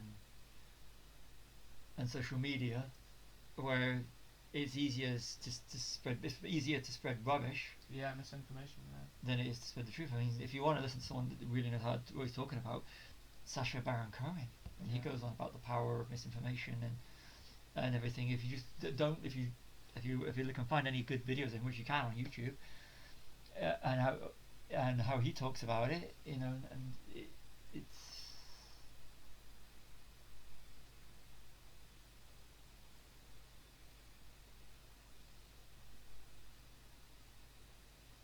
This is like we're fucked, so we're gonna go out in style. Yeah. This is awkward, this bit. Yeah. Where he proposes and she's kind of like, I don't know.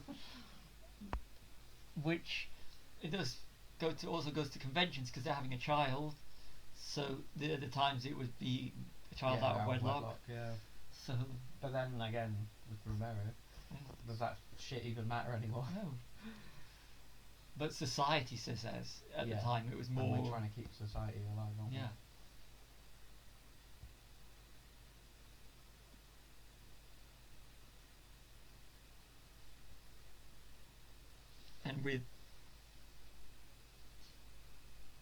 And with Peter, you know, serving the food, then going off to be with his mate.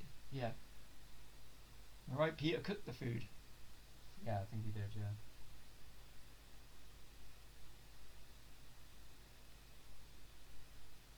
And it's honour. Yeah.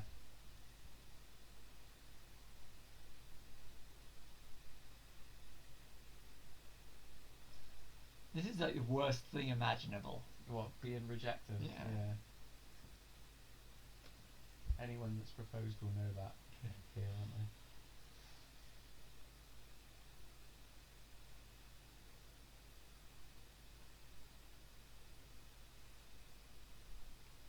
Society's ending. When will it ever be real? I think it's like programmed into us to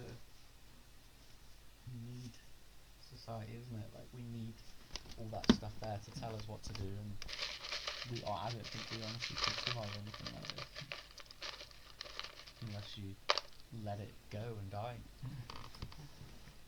I've always seen that, you know, engagement in like marriage is, I'm going to say it should be, because it should be like a commitment that Yeah.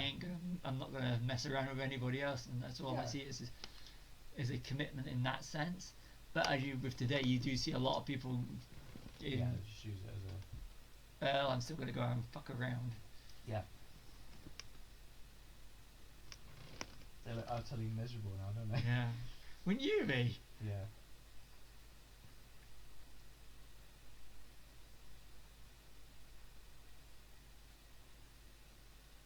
So I'm still gonna share a bed with you, and we're having a child. But yeah, you just don't want to commit to me. You. And eat huge bags of crisps. Yeah.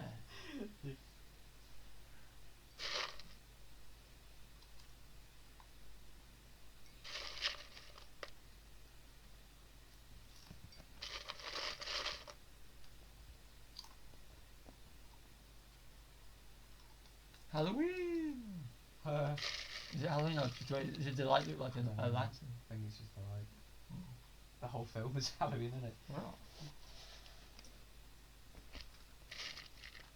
That would be me. On the roof. I would be keeping myself in condition. You'd have to, wouldn't you?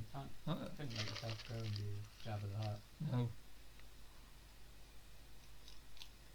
I love the fact that of all the sort of pouncing around that they're doing, they're still out there. Yeah. And he reminds you every now and then, doesn't he? Oh, don't forget about them.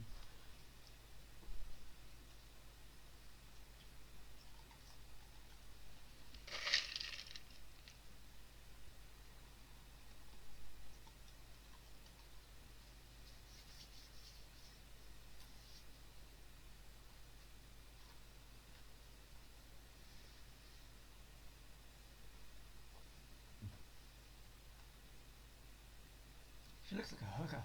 I think that's supposed to be the point. But she didn't want to go and get married. No. This nearly ended up on the cutting room floor, this scene. Why? I think Savini sort of said to... Because I think he saw it as like...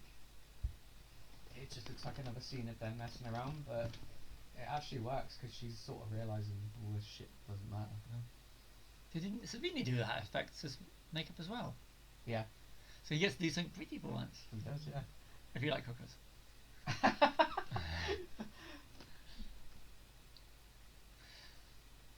I like it because it's sort of like it goes to show he can do more than just. Yeah. No, this thing. I was watching this the other day. Players. Which are now coming back. Yeah.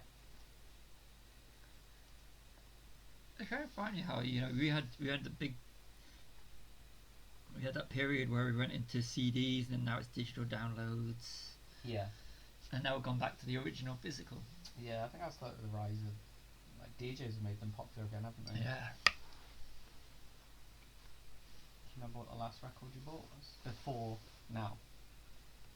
When it sort of died. Probably something Belinda Carlisle. Oh right, okay. It's hard to think of things like that, isn't it? Yeah. I can't remember what the last cassette I bought was. Like, I couldn't even tell you. I mean, like I said, Or the last VHS. I don't know that one. Yeah.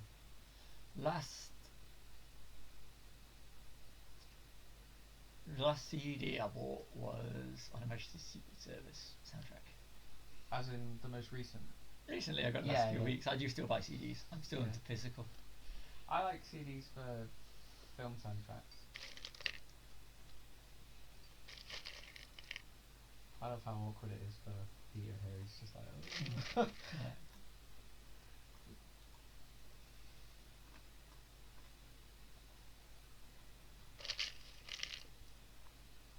I love the way he looks at her as if, turned it off, did you? No. Oh, I want it on. We're clinging on to hope. They do that in another film. A film where there's nothing else. Like it's Living Dead. Something where you have to keep the radio on. They want to keep it. No. Yeah. 28 days. Oh yeah. I think Fran's quote there could also be a tagline as well. What have we done to ourselves? Yeah. Oh yeah. Loading up the helicopter to get ready. Yeah, it's 28 days. It's 28 days where Cillian Murphy and Naomi Harris go to the tower block with Brandon Gleeson and his daughter, and they're still looking for radio signals. Oh yeah, about the hope for infection. Yeah. The cure for infection and that. Yeah.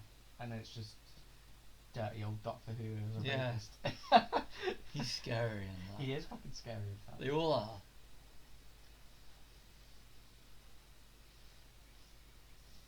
You want to make a great British zombie film, you just combine 28 days, 28 weeks, but cut off the beginning of 28 days and cut off the end of 28 weeks, and they can pile it together. And you have them bump into Sean. Yeah.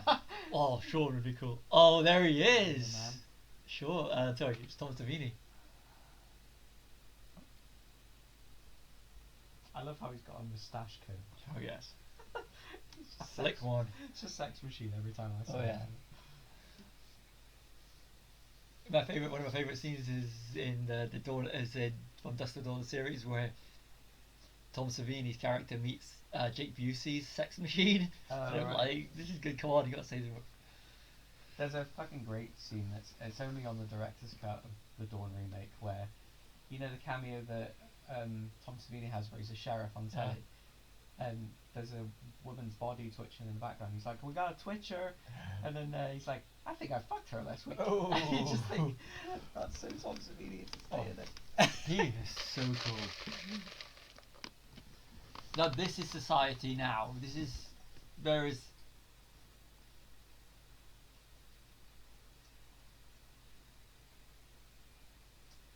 There's three of them. And how much are they going to have? Which is a load of bullshit. When they go in, they're going to just literally take everything because they're still consumerists.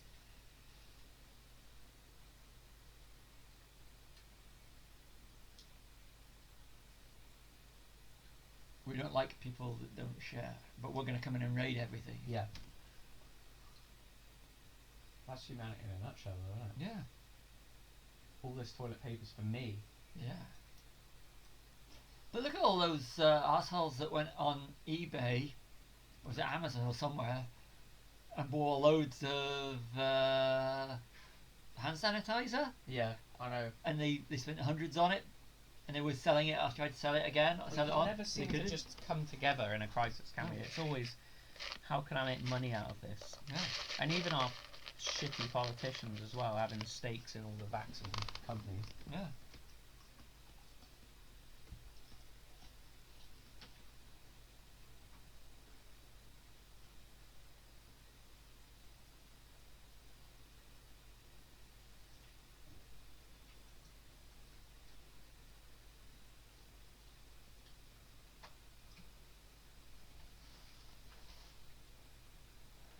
But then again, look at this as a professional eye.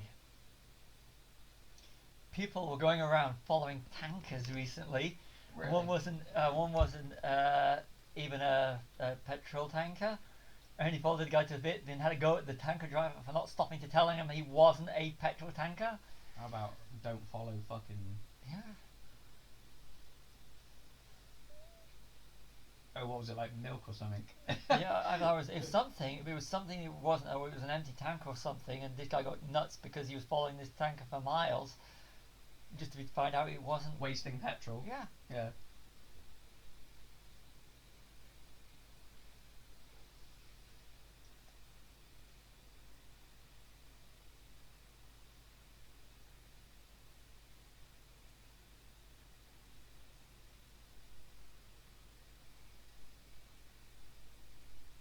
That was Boris there, the Ah. dummy.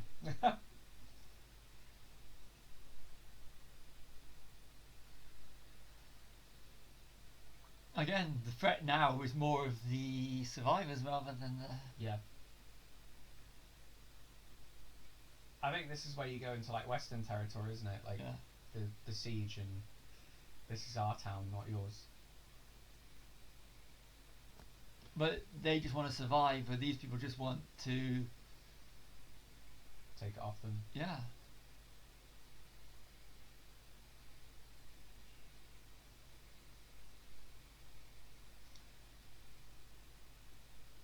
You know, sort of like, whereas you got rationing to survive versus I'm just taking everything now and I'm going to eat it all, then I'm going to move on to the next territory.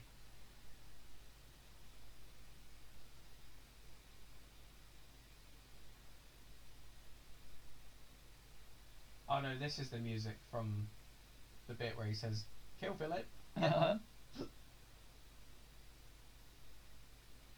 You just use the Z word. I don't like when they use the Z word. It is kind of offensive to the undead just to actually naturally assume that they Yeah. are zombies. It takes me out of it a little bit. Mm.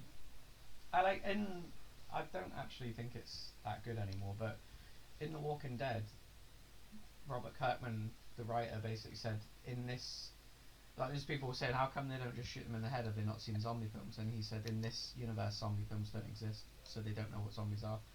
And I kind of like it when they're like that, like when it's just happened and they don't know what to do.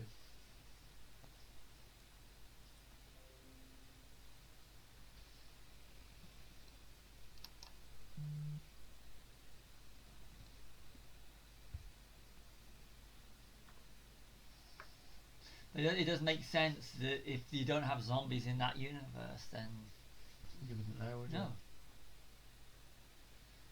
Look, they all go for the stuff that's of value.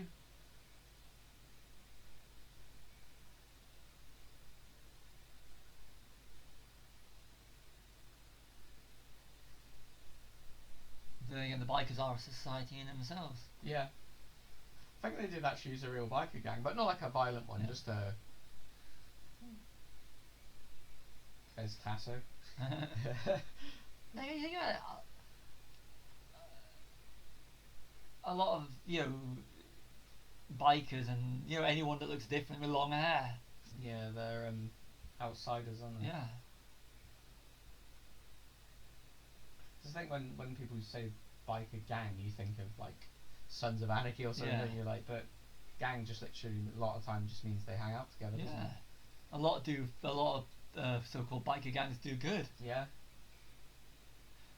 And this is the slapstick part. Yeah.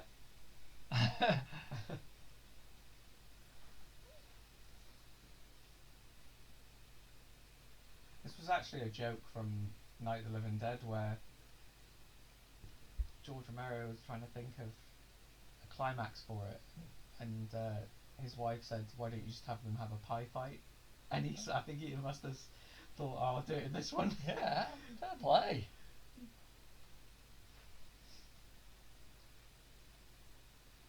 I like that. I don't like that joke, actually. I look at the way they're doing with the money. They're taking all the money because to them, it's money is Still something. a symbol, isn't it? Yeah. Again, goes back to Kim Coates in Resident Evil.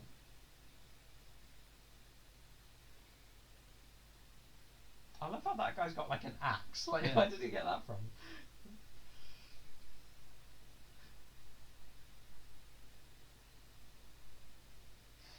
Axe is a good thing to have. Sorry? Axe would be a good thing to have. Yeah. Yeah, it doesn't run out of ammo, does it? Cavalry.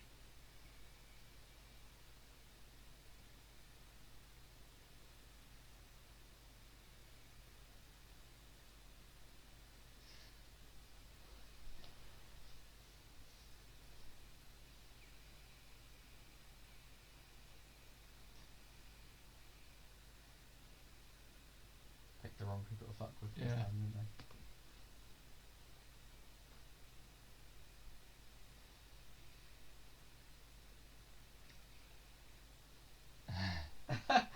He's like, the fuck? Yeah.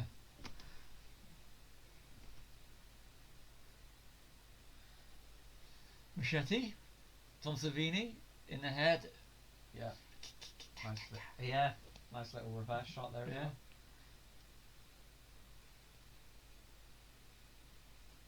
This was a calling card, wasn't it, for Friday? Yeah.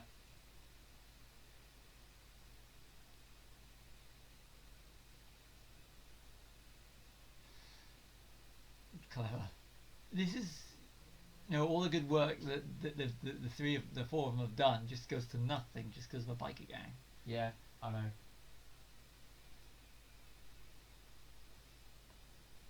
The destruction of their Just like society. all the things we put on the shelf. Yeah. Goes to nothing.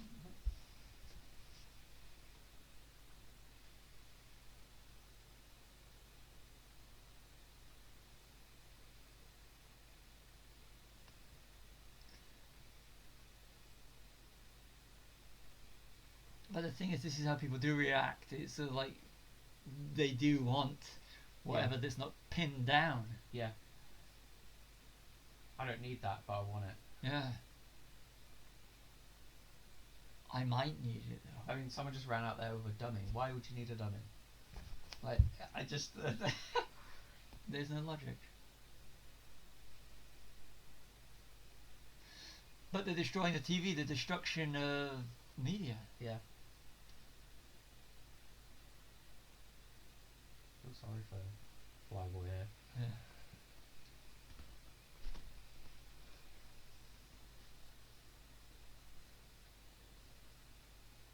He's got so much hair there, hasn't he? Yeah. He still has. Yeah, I know.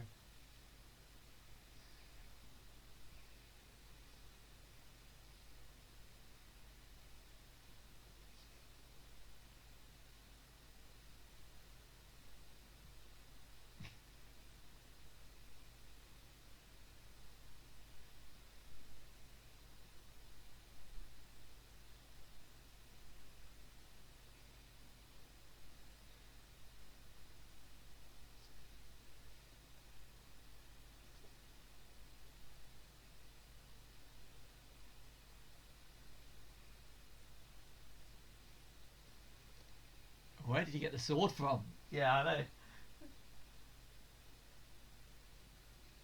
A proper like pirate sword as well, isn't it? I'd love to see Tom Savini as a pirate. Oh, he'd be I'm good. surprised he's never done that.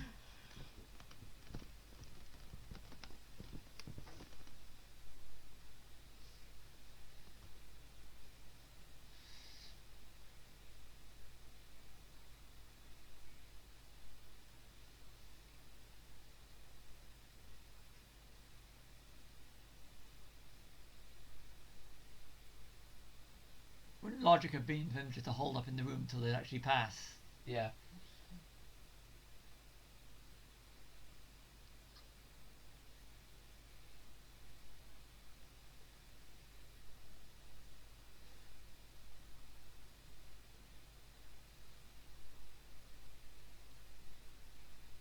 Doing John McClane before John McClane. Oh yeah.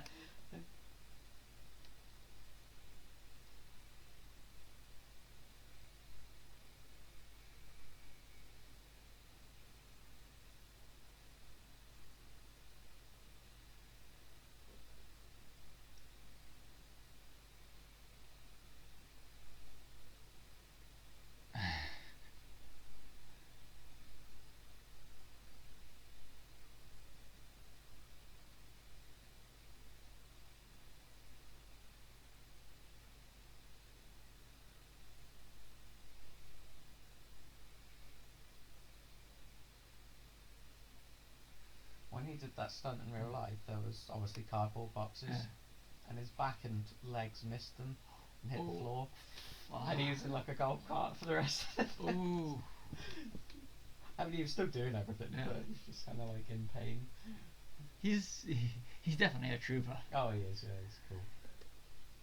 He's just cool, isn't he? Like, everything about him.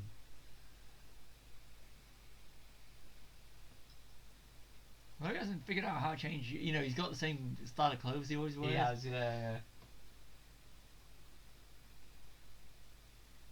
Take the bloody shot.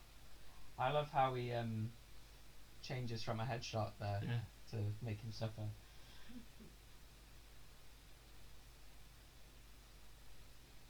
Payback.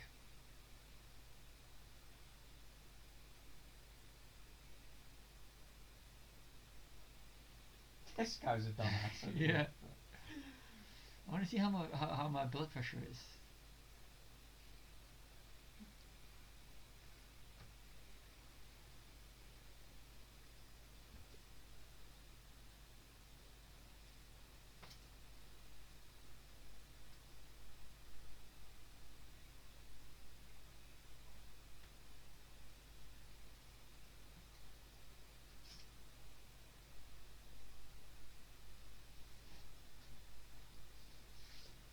Giggity, said chef. Yeah.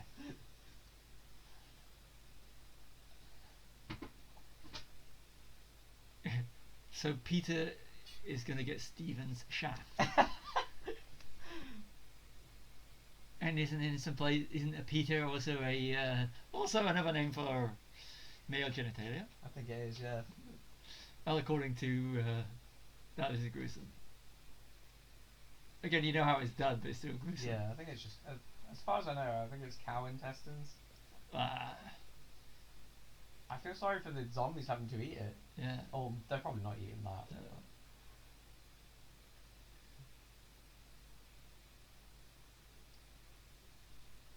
We were watching Burbs yesterday, and the bit where Tom Hanks eats a sardine on top of a pretzel, I was like, ew. Yeah, that's disgusting, isn't it? Yeah. Sardines are disgusting as it is. Yeah.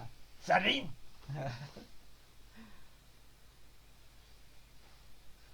think my mum said sardines were her craving when she was pregnant with me. Oh. Such a weird craving to have, Yeah. isn't it?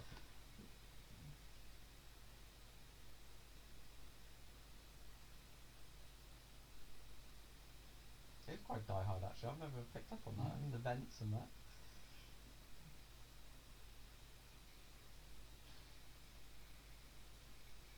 If you think about it, a lot of good directors don't just go from the genre. A lot of good artists, you don't just go into the genre you make and you No. take everything in.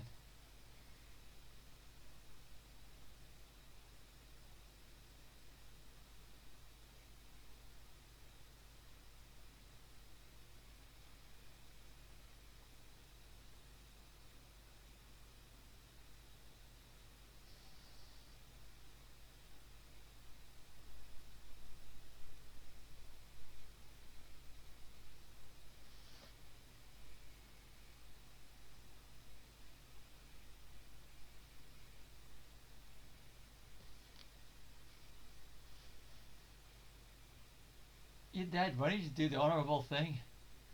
What, tree stuff? Yeah. Yeah.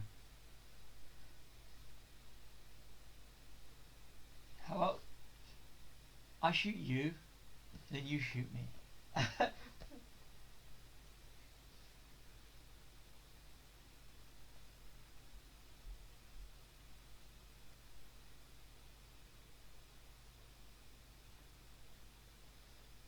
Did you see the body? No. Game of Thrones rules if you don't see the body. Under Siege 2. Oh yeah. Assumption is the mother of all fuck ups. Chance favours the prepared mind. That's got some quite good quotes in it actually. Yeah. Your blood pressure is over, I love that. 0 over 0.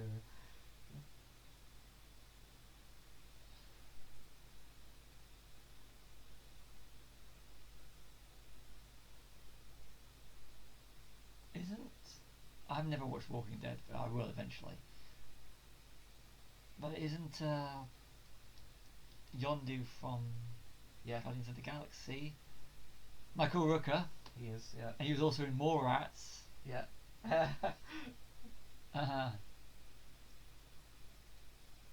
This music's brilliant. This is from Shaun of the Dead. Yeah. The inevitable. The sheep or zombies will take over and do what they do. Yep.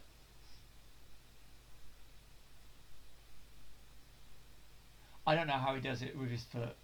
I know, it's so good, isn't it? Yeah. Looks like an animatronic with his mouth movements. And the way the gun's stuck on his hand as well. Yeah.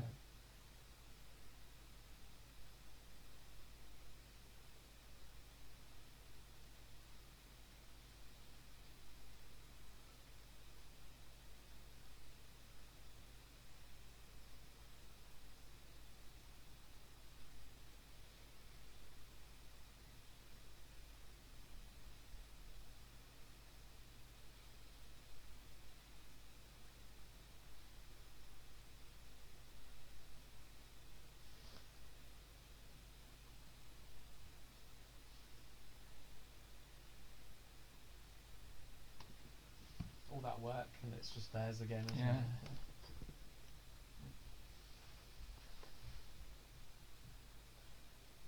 Ultimately, it's you can try and change things, but the inevitable will eventually happen.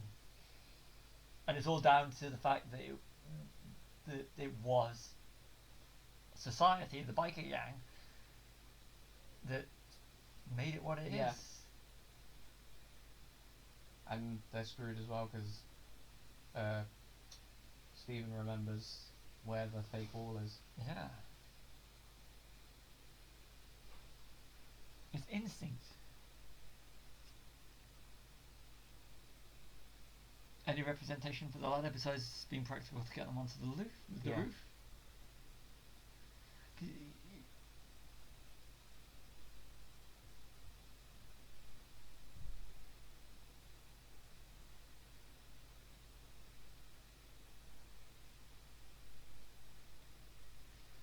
I can believe this because he's tired.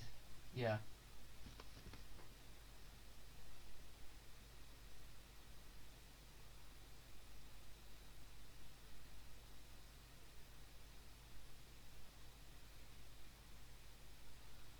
I'd love to know what it is that changes his mind though. Yeah. So he just sort of thinks fuck it in the end, doesn't he? Instinct. I always think that people can say that they're ready, but ultimately at the last moment you would Maybe. survival instinct. Yeah. I love that blood spray. It looks so good. Doesn't it? It does.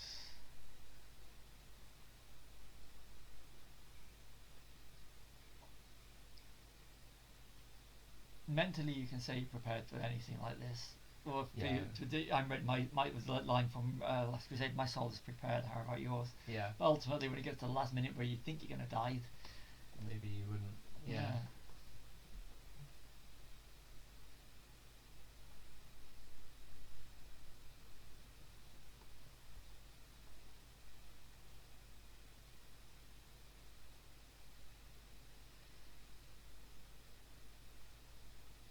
But it all depends on the frame of mind that you're in when it comes to this sort of situation. Ken Foree looks weird with hair as well, doesn't he? Yeah.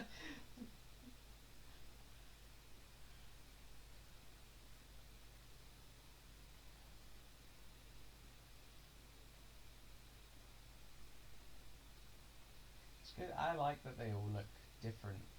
They all Yeah. have their, like, that guy's still walking around with the assault rifle, pointing at, like.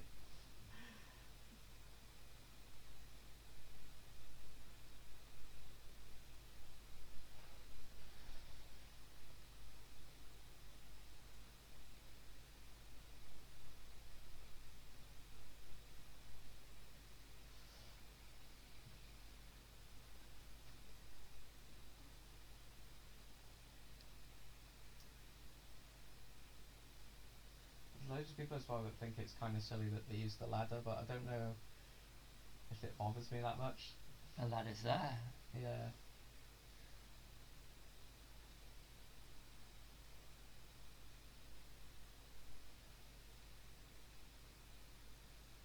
If they know how to get into a shopping mall and do a load of other things, they certainly know how to use a ladder. Yeah, well, they all sort of follow each other anyway, don't they? Like, they see one doing it and they all follow. A bit like people. Yeah.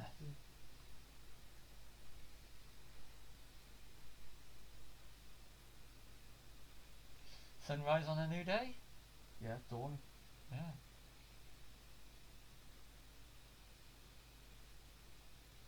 Hero music.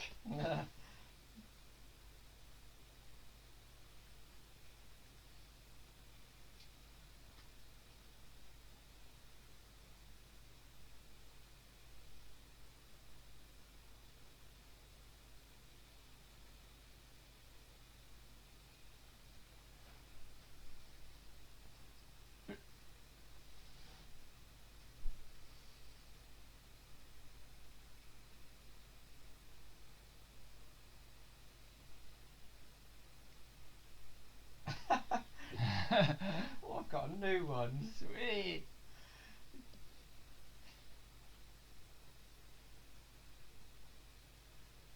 That is brilliant.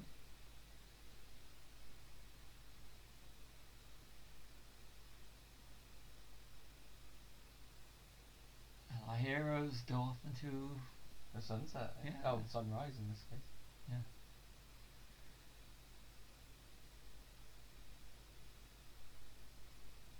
I like how we don't ever find out what happened to them. No, I know.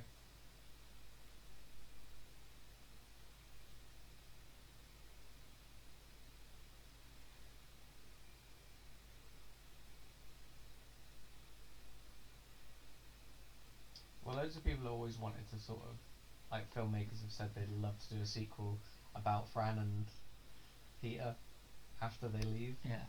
Well, that'd be interesting to see what happened to them. But then again, They'd have to be old now, wouldn't yeah. they? But the fact that we don't know and we just left the shopping mall. Yeah, What happened to these? Because obviously when the food's run out.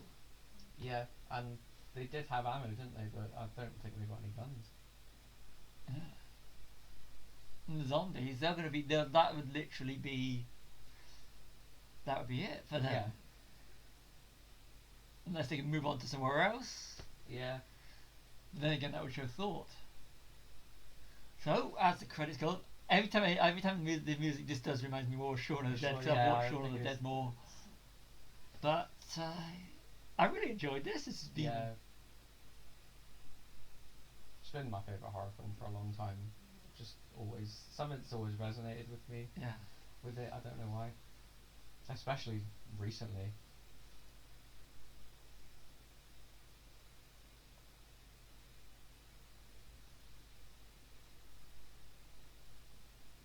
I like how we're focusing on the zombies in the mall rather than Like you the know, aftermath. yeah. Yeah. Kind of like that shot at the end of Halloween, isn't it? Yeah.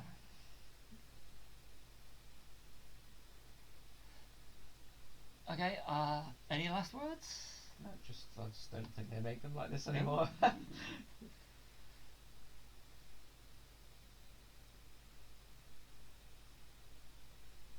And you wouldn't have zombies without this guy. No, God, no. Not as we know them. So, that's it. We've just finished Dawn of the Dead. I'm Stevie. And Callum. See you soon.